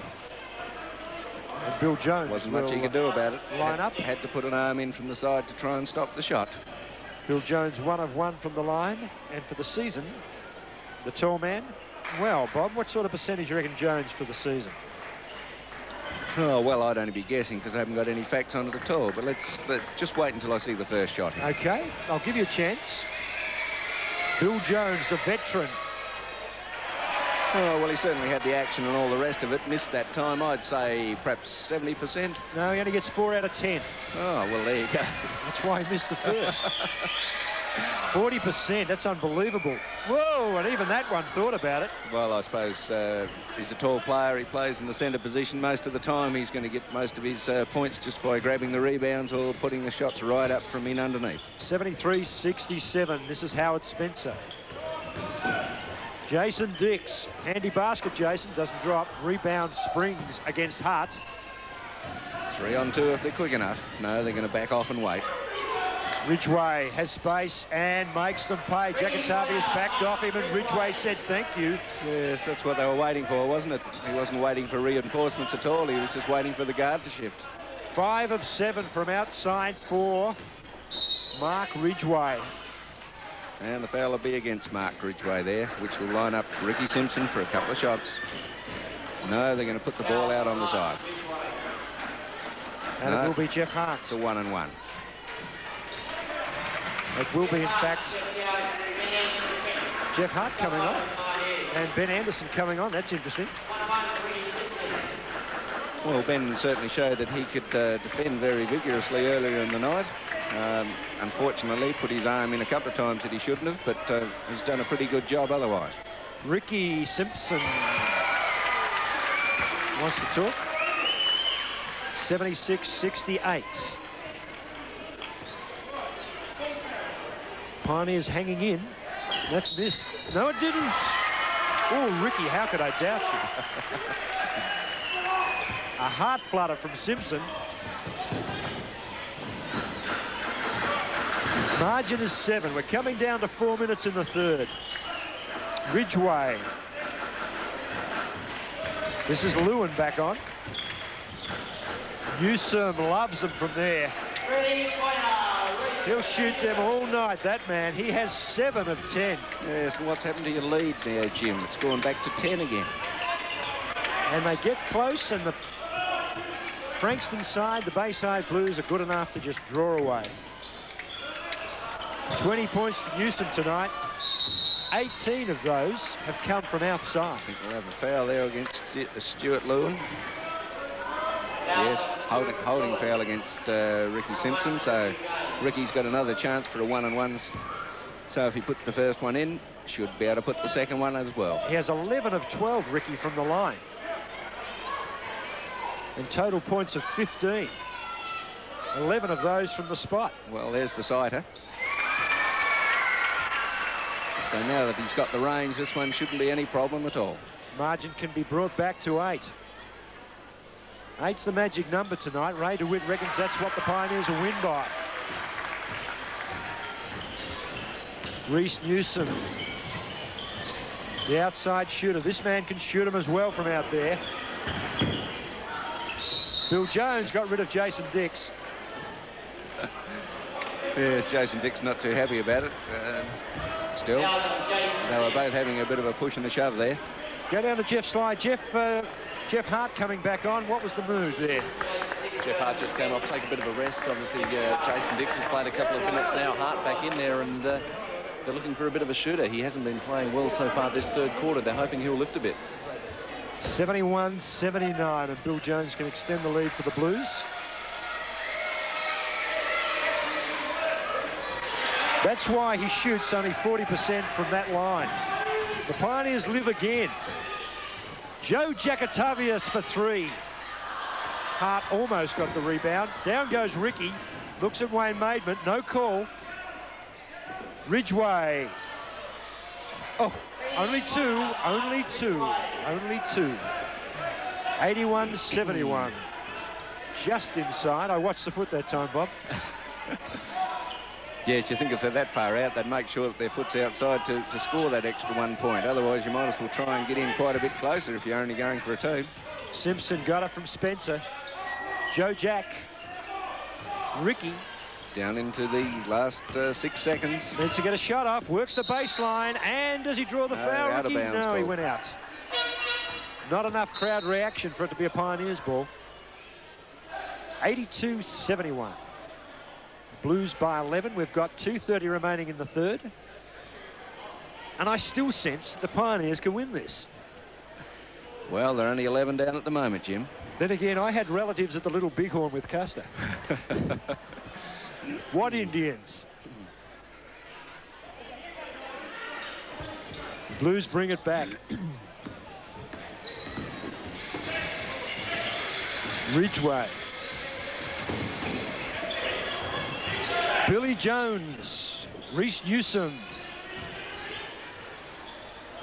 Albert Springs, Ridgway, look out again.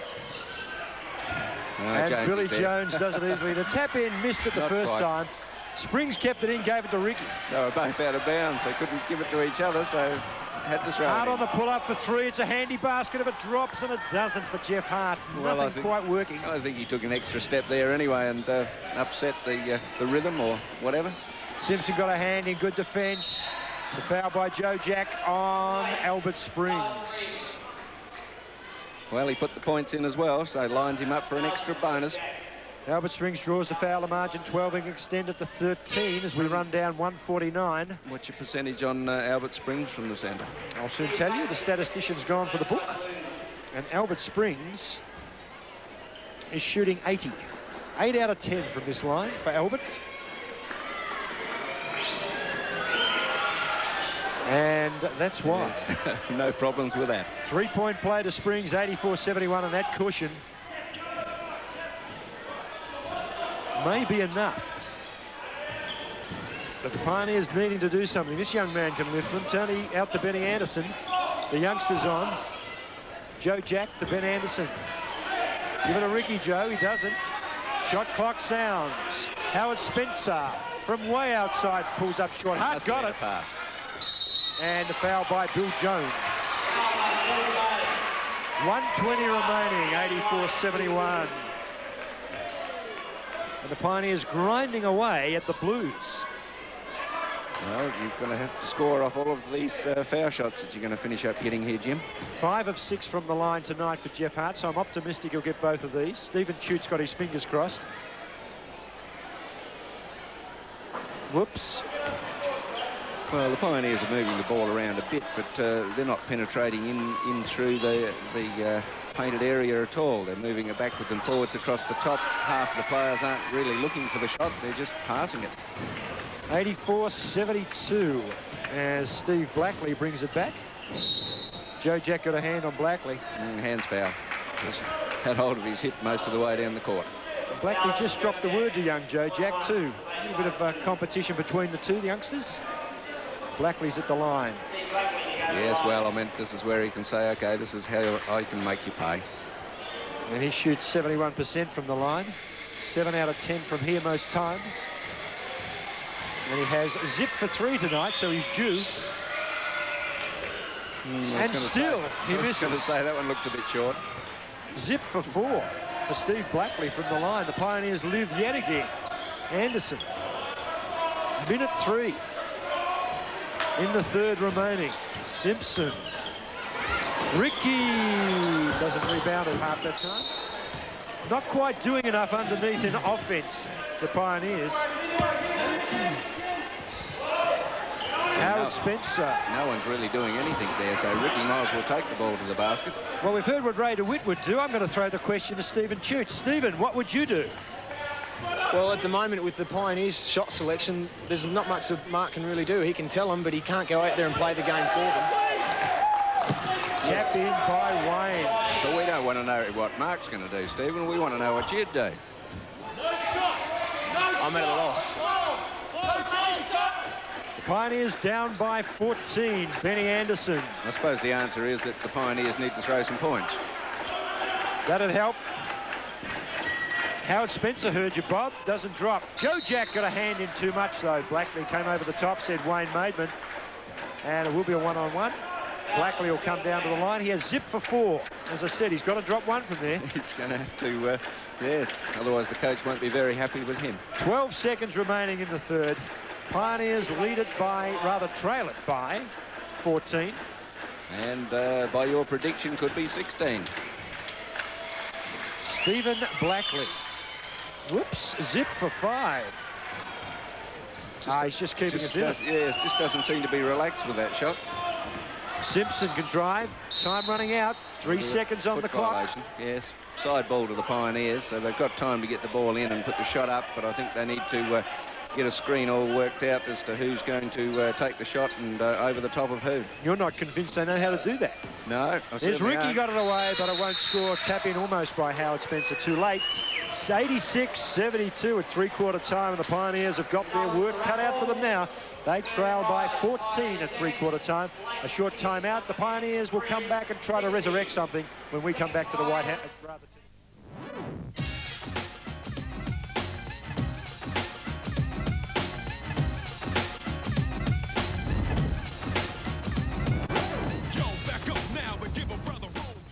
At Versailles Home Builders, you will receive price and quality that represents great value. You can choose your bricks and roof tiles from a huge range. Help is available for you to select and colour coordinate your home. Select from an extensive range of floor and wall tiles to enhance your bathroom. The kitchen is designed especially to suit your needs in either laminate or solid timber. Right now, there's home and land packages available here at Montebello Drive. Great homes from the HIA award winners.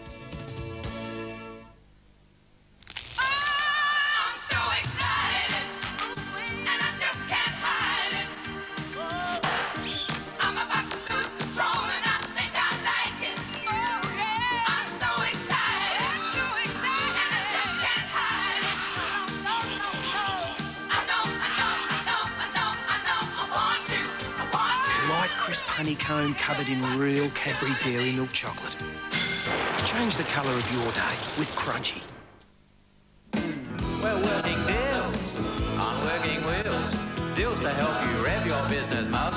deals like Camry V6 Vienta at can't-be-beaten prices. That's low. And a price on wide-body Camry CSI that's more like a giveaway. Take a look around at the business survivors. There's a goodly proportion of Toyota drivers.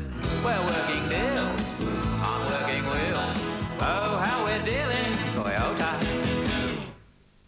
259611, 259611, 259611, Pizza Hut delivery. Any occasion, any location, for fresh piping hot pizza in 30 minutes. So when you've got a hunger only a Pizza Hut pizza can fix, call us on 259611. If you can't come to us, we'll come to you. 259611, 259611, 259611, Pizza Hut delivery. And we're underway in the final term of the Ice House. Pioneers needing to produce in this, the last period, trailing by 14 at three-quarter time, 86-72, and they lose it at the start of this, the final. The Bayside Blues have had their measure most of the night, but miracles do happen. I think Ray DeWitt's got the wrong number on his singlet somehow.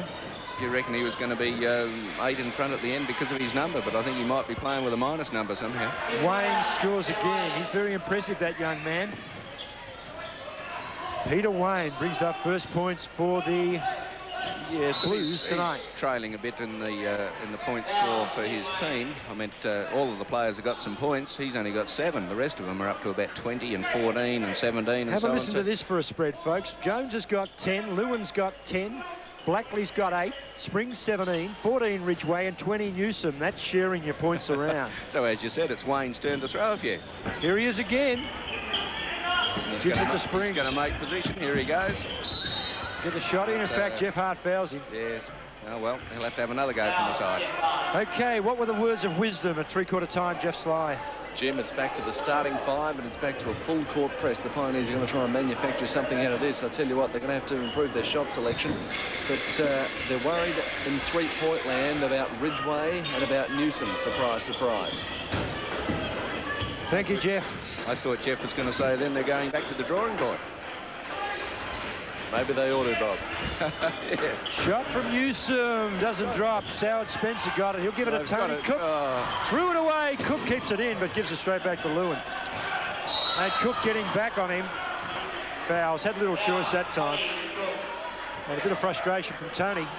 Wasn't his fault. I have to be a bit careful. He'll finish up with a tech foul if he lets the umpires know too much on how he thinks they should umpire. Stephen Chute on a very contented Blues bench, I would say, Stephen. Very contented. Yes, you're right there, Jim. They were a very happy coaching staff at three-quarter time. Frankston have gone to a zone defence just to try a few different things. And offensively, they just want them to keep working the ball around and keep doing the right things. Just what's got them there, just like that. Bill Jones on the call from Stephen Chute. 90-72. Yes, made space for himself very easily and then put up the nice, simple two-point jumper. And I'd love to say, don't touch that dial, but they're looking down the barrel. Jeff Hartz. Lost it on the jump before he got up to the shot stage. Howard Spencer couldn't get over the top of Jones. Lewin gives a bit of an assist towards Springs. Ricky got a hand onto it. Just enough to push it out. Blues keep control.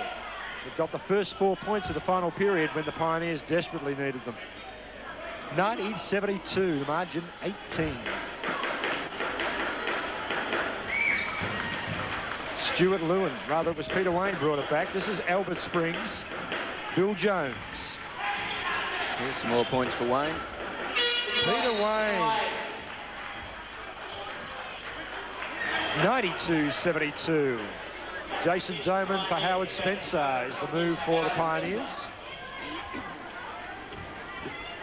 Well, if you have to find a couple of most valuable players out of this lot tonight, Jim, who would you go for? I think it's going to be difficult both ways. The Pioneers really haven't had too many outstanding players out there, and when you look at the Bayside Blues, they've had all very good players, so it's going to be a difficult choice both ways, I think. Ricky Simpson.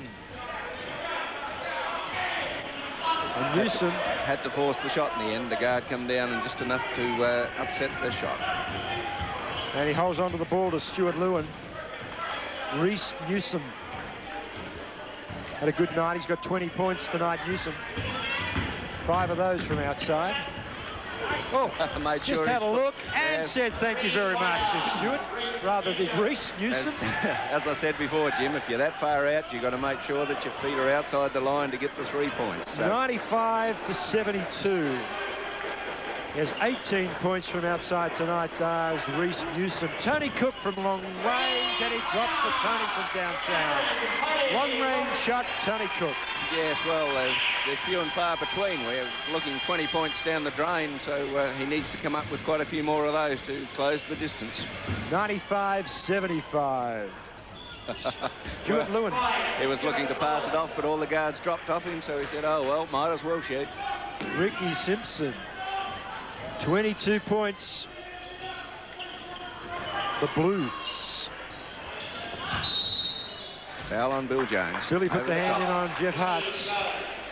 Hart has 22 points tonight. I don't think it was the hand he put in. I think it was the other hand on the shoulder that was holding him down. Either way, Jeff Hart with the ball. No, it's not. It's Pioneers' ball. Side ball. Ricky.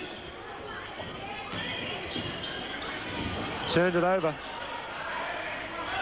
And no panic from the Blues. They can coast him from here.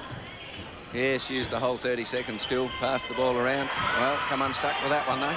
Jeff Hart doing some good work. Got a 3 or 4 on Jason 2 here. Doman gave the assist, and it is good.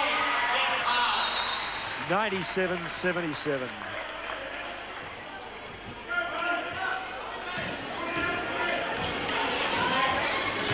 Reece Newsom. The man with the ponytail, but he can play ball. Had a bit of a smile there when Ricky Simpson just tapped it enough to get past. Tony Cook lifting the work rate. 97-77. Jason Dix. Have to hit those. No good just putting them up from an easy shot. Ricky did well. Where are the options? Tony will shoot it. Ooh, good attempt. Didn't drop. Blues bring it back.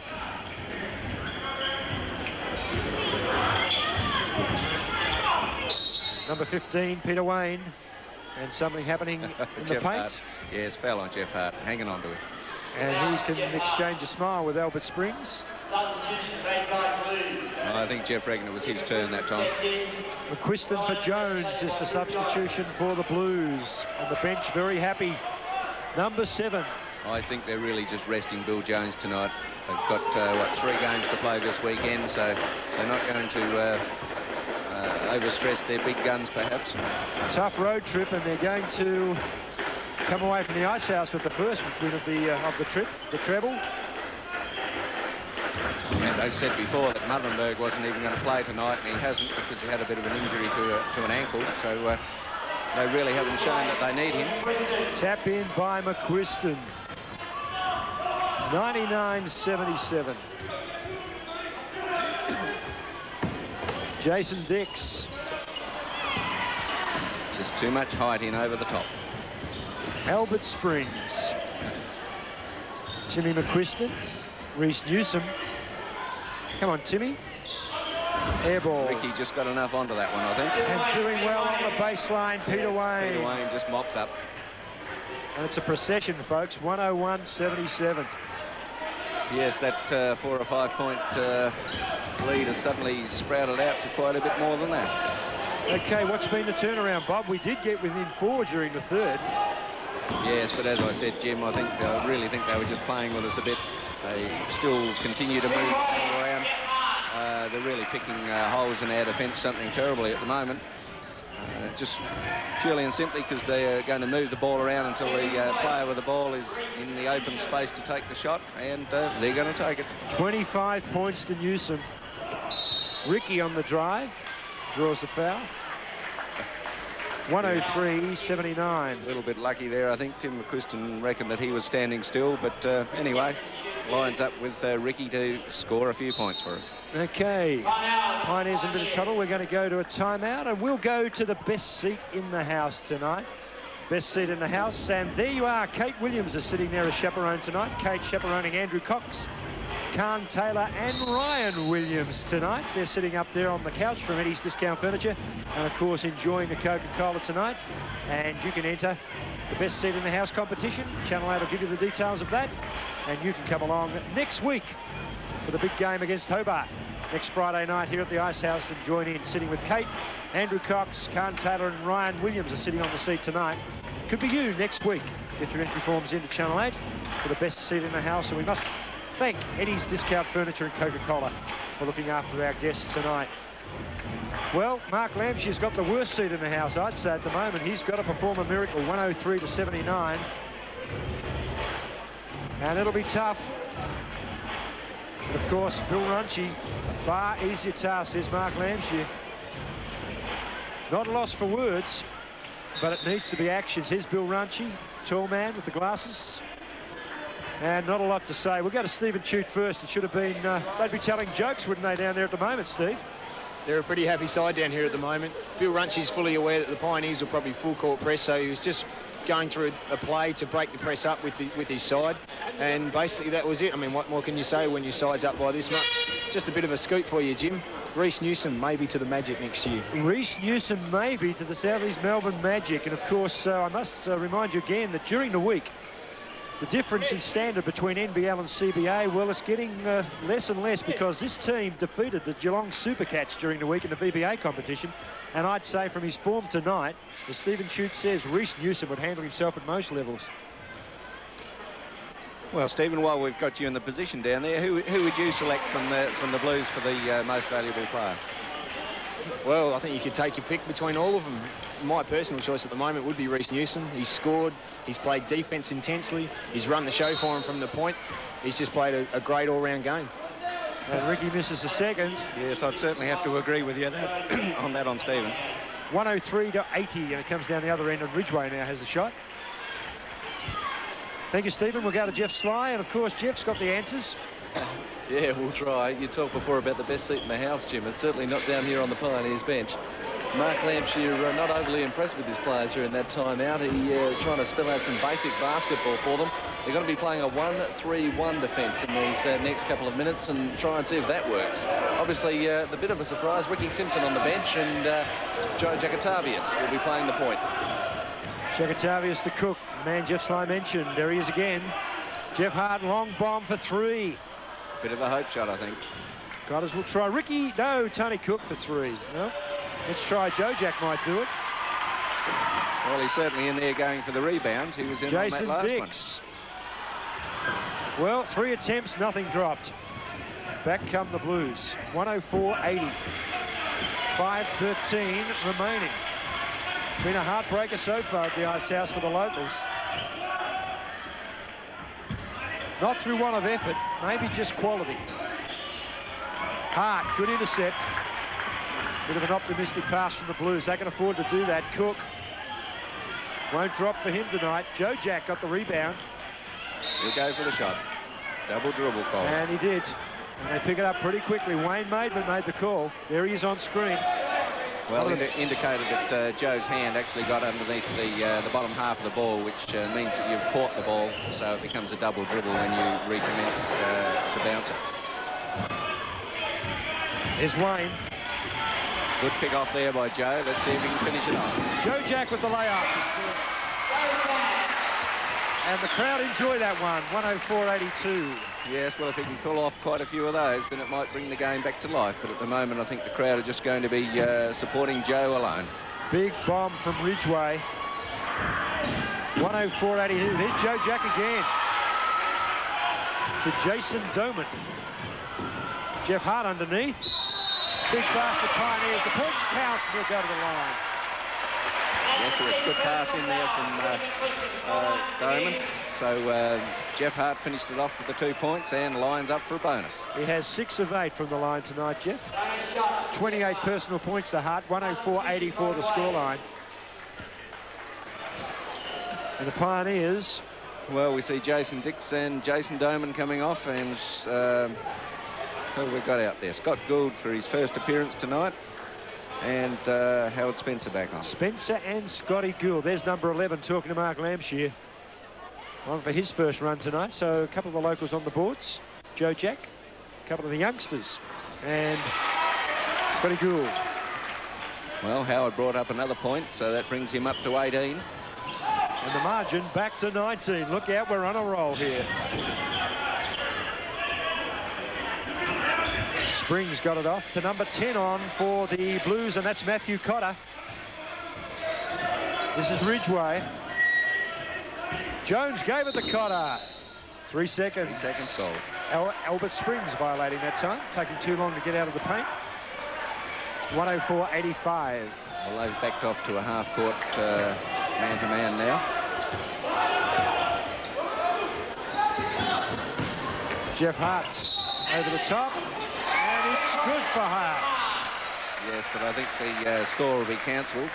Oh, no, they're going to allow the score. The push was out right up the front, though. 87-104, 31 to Jeff Hart. He can add to his tally tonight from the line. He is 6 of 8.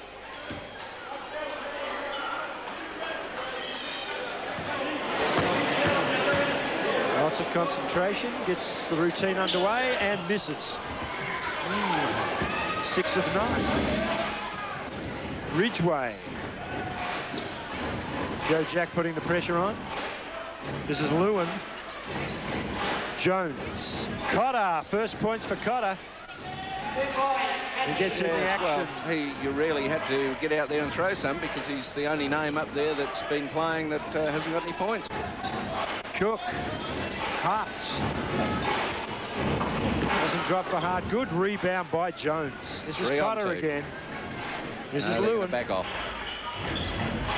Springs gave it to Ridgway. Lines up for a gimme 3. Ridgway tries to get back on Hart then. Hart's got too much space. Intentional foul call. And Jeff Hart a little happy with that call. What a big 3 from Ridgway. Yes, I don't know if there was really an intentional foul. The player fell over and sort of just put an arm out to steady himself as he went, but unfortunately he grabbed hold of Jeff Hart, so the umpire called intentional foul, which will line Jeff up for a couple of shots and side ball possession. Ridgway has 6 of 10 from outside, so 18 of his... In fact, he's got 18 of 18. Have all been from threes.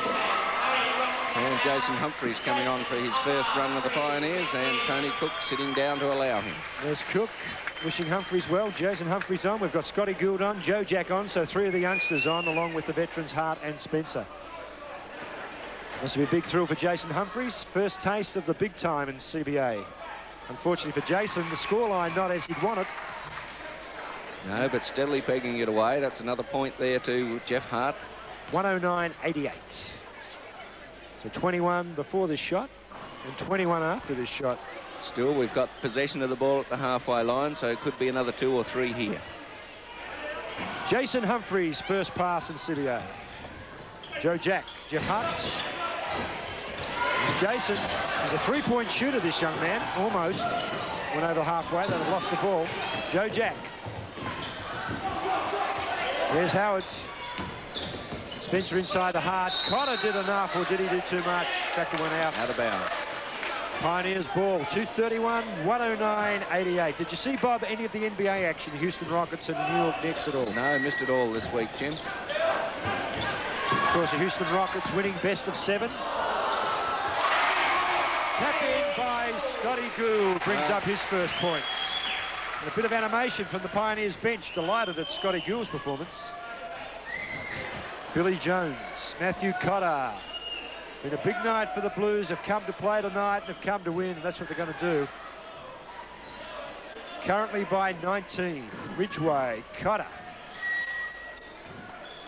Jones.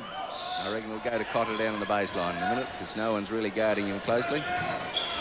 Ridgway, there's Cotter. Bob Brown called this play. No, not that time. The play was right. I think they'll give it back to him again in a minute because he really hasn't got enough points on the board. And all the while, it's seconds tick away for the Pioneers to redeem something from this. Ridgway, Jones, rather it was Springs back to Ridgway. Well, they're just going to move it right around the 3-point line because with the zone defence, they're going to drag them out, and then they'll look for the baseline drive. 1:25 remaining tonight at the Ice House. We've got our post-game interviews. Hounsville against Cotter. Coming up a little later, our most valuable player interviews. And, of course, Bob Brown picks them for the Pioneers. Give me a hint, Bob. Who've you got? I think I'd have to go for Ricky Simpson tonight. He's the only man that's really consistently sort of defended and attacked the basket. The rest of them have been in fairly patchy bits, but You know, I think the most consistent effort would have to go to Ricky. And Howard Spencer from the line is good. 5 of 6 for Howard. In fact, 6 of 7 for Howard Spencer. I just nudged the statistician. She's well and truly awake now. And who are you going to pick from the Bayside Blues, Jim? Oh, goodness me. As Stephen Chute said, I'm going to leave it to Stephen. I'm going to go down to Stephen. Come on, Stephen, nominate one. Well, he's already nominated one. Let's see if he's still got the same opinion. You think it'll be Reece Newsom as MVP or not, Steve? My decision hasn't changed, even though he sat off for the last 3 or 4 minutes. He's just played a wonderful all-round game and thoroughly deserves it. So Stephen Chute leaning to Reece Newsom, and I think I am too. Springs, Ridgway's been handy as well. Well, ask Jeff Sly if he's going to agree with me on the Pioneer selection. Well, we've gone for Ricky, Jeff Sly. Who do you think? No question. Bit hard to pick one, isn't it? Underneath, Jason Humphreys does well for the Pioneers. Joe Jacatavius, the youngsters, sharing the ball. We run down to 49 seconds. Joe Jack's fouled. 109.92. So 15 foul should give him a 1-and-1 situation. So Joe Jack will go to the line, and for the season, Bayside call the timeout. Joe Jack will come back and he'll go to the line shooting 82%. So pretty handy. 109.92 currently. 48 seconds on the clock. Well, even if he drops the two of them in, it's really not going to take this score back anywhere near far enough. So I think you've done your money tonight, Jim. Well, optimism reigns supreme, but not logic tonight. Not with 48 seconds, no.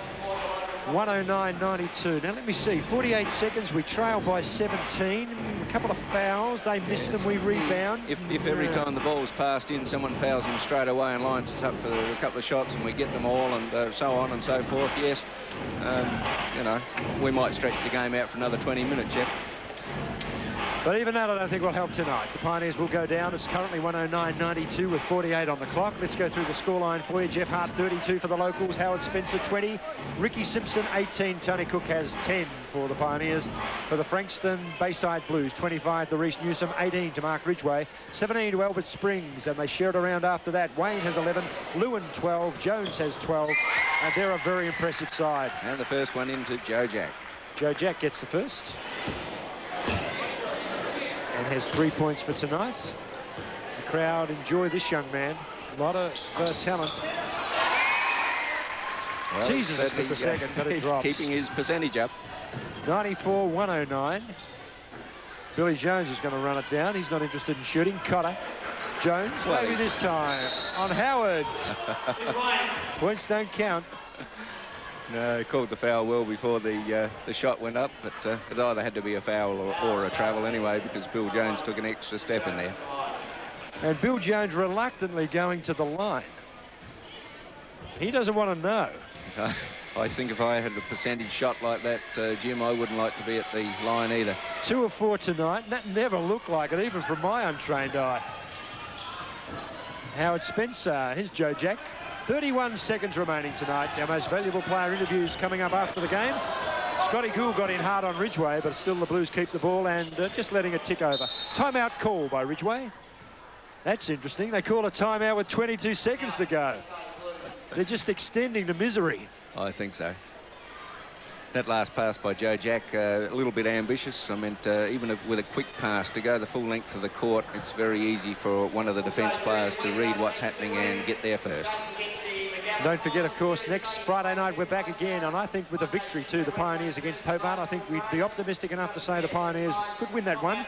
Hobart not travelling all that well, and of course it's on the home boards here at the Ice House next Friday night. Yes, I think I might agree with you on that one, Jim, but certainly disagreed with you tonight. And you're making the point very soundly, Bob Brown. Thank you. 1-0. I know you picked the Blues. It's not that often that I really get one on you. 15-point margin, 22 seconds. I'm almost about to concede. Not quite. Maybe if it was 20 seconds, I'd say we're definitely gone. But Stephen Chute was listening in at the huddle that time, and of course Jeff Sly for the Pioneers. We'll go down to Stephen. Thanks, Jim. It was interesting to note that Mark Ridgway actually called them timeouts for the Frankston team, and they really didn't have much to say, rather than I think it was more to rub it into the Pioneers. One thing that did come out, they're going to set a shot up for young Matthew Cotter. OK, we'll watch. There it was. Cotter didn't get it in because Ridgway was fouled by Spencer. Yes, as I said, Cotter hasn't got enough points on the board up there, so they're probably going to try and set him up a few times. That's what they're doing now. They're telling him, look at this. Incredible. They're so confident. Of course you would be. 17 seconds and you lead by currently 15. Well, I should rub it in a bit more too. I think Stephen really picked that it was going to be a close game tonight, but it sort of got away a bit. Wasn't that right, Stephen, or was it Jeff that said that? No one asked my opinion before the games. Oh, well, you can't be wrong then, Stephen. Who's going to win this game? Joe Jack. Time running down. We mightn't get to Jeff Sly. Howard Spencer for 3 from outside. Doesn't drop for Howard. In fact, it's the off back. the support, so it's out of bounds. And they'll get it with 3 seconds. Jeff Sly, anything, Mark Lamps, you could say in that huddle? Well, not a lot he could say, but all I can say is that Stephen Tute's rub it in comment was spot on. Apparently, the Pioneers did it to the Blues a couple of years ago. Okay, there's the buzzer. We've got full time and a big win to the Blues tonight here at the Ice House. 111 played, 94 in the end. Big result for Frankston, the first of their wins on their triple road trip tonight, rather on the weekend, and the Blues take away the bacon. 111 to 94 players congratulate each other. We'll take a very short time out and we'll come back with our most valuable player interviews.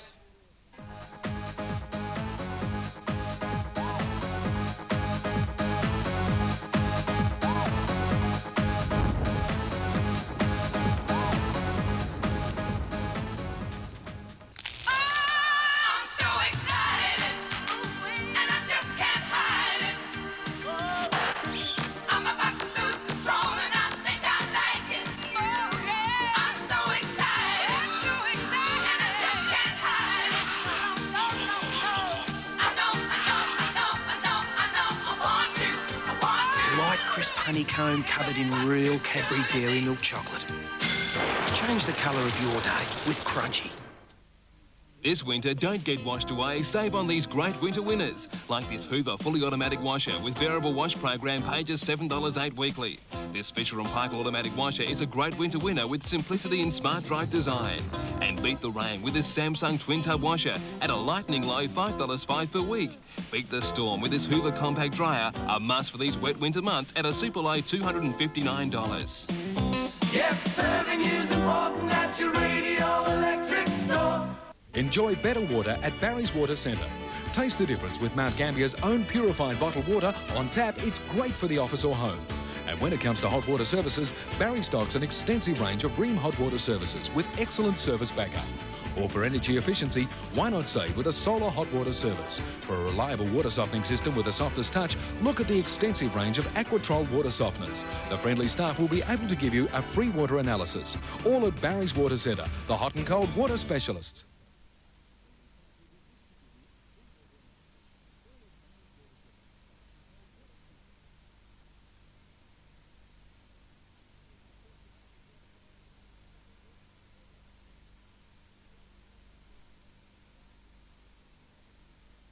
Our interviews, and of course the man we saw on the Channel 8 News tonight. I think, Reece, you're almost part of the act. You did well in the news, and of course you've come away with the bacon. You did promise me, though, that you'd let him get closer than this.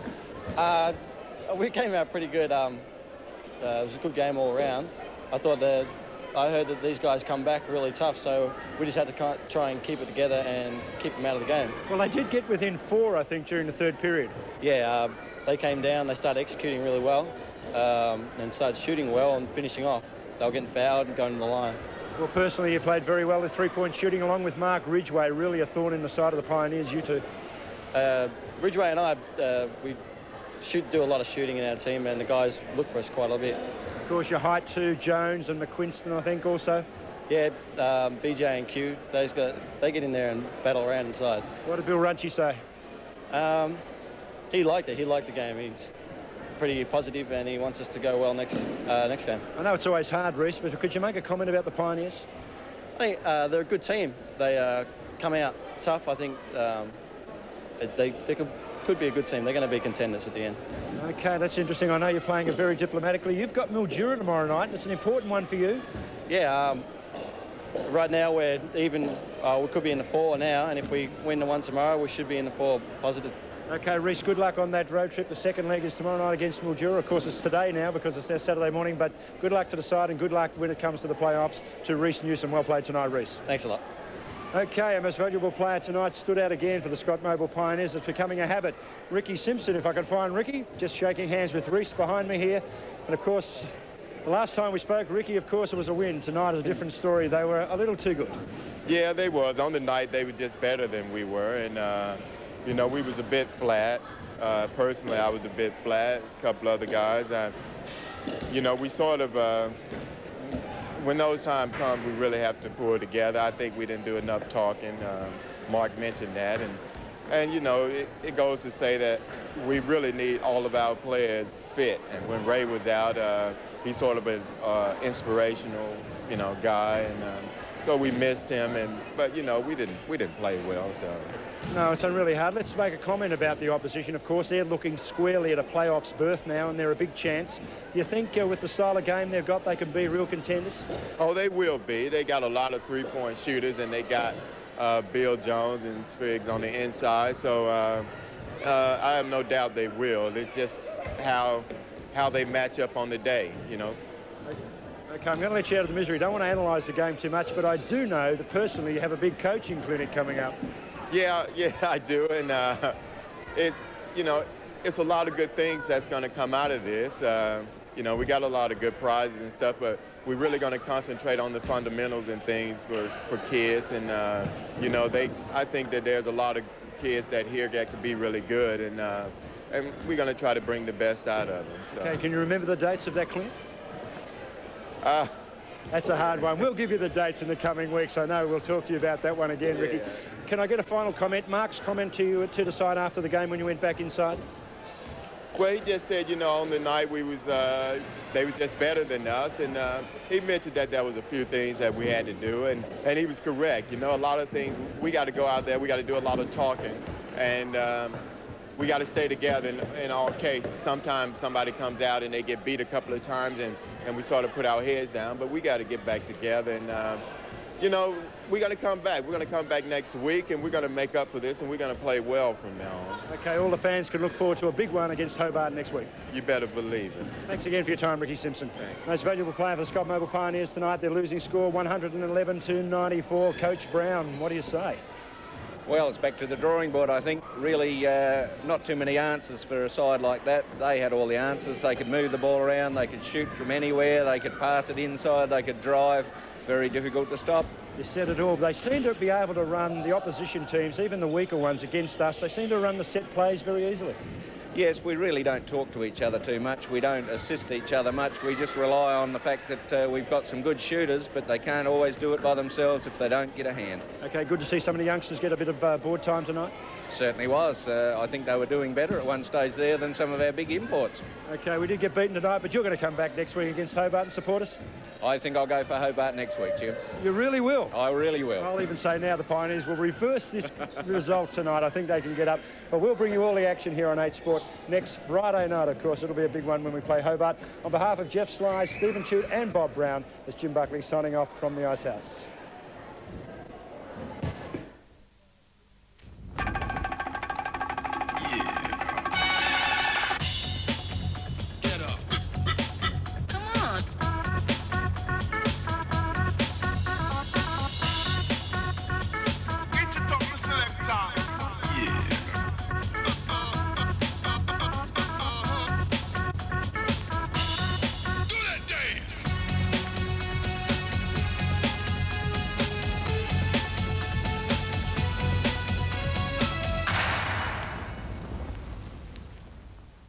Tonight's telecast of the CBA basketball is proudly brought to you by Versace Home Builders, Pizza Hut and Cadbury Crunchy.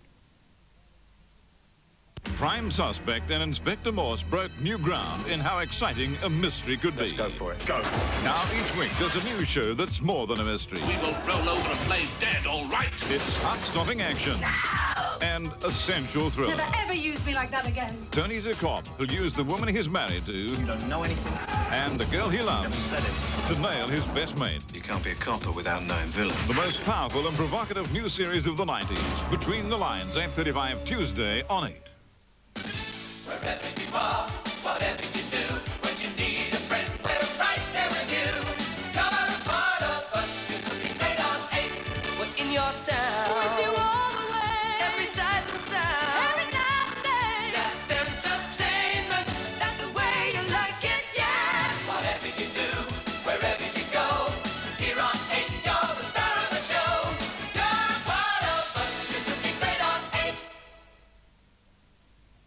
The 1994 Wimbledon Tennis, proudly brought to you by the professionals Herbert Real Estate and Toyota.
Well, Meredith McGrath gets on the board in the second set. It's 2-1 Sabatini.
Carlos Kiermaier, he's the coach of Gabriela Sabatini. He was the coach when she won at the US Open, and now Sabatini fired him for a while but has now taken him back.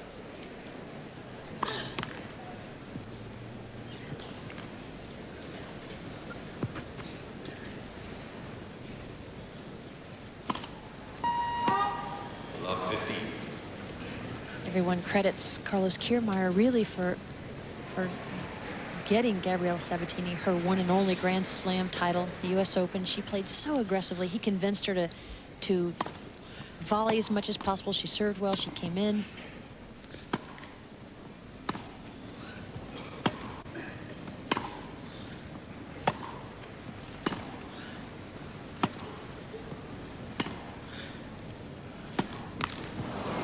Just missed it. My question then, Betsy, is that if he could do it then, why can't he convince her to do it now? Because I remember watching her play that US Open, and it was terrific tennis. And I, for one, tipped her to really go ahead then because she had more variety of shot than anybody on the tour. And even with the second serve, she used that a lot better then.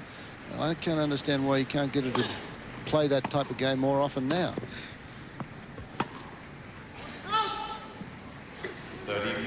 Well, that's a good point. I mean, it's really more than a style of play because Sabatini has proven she can play that way. It's not her natural instinct.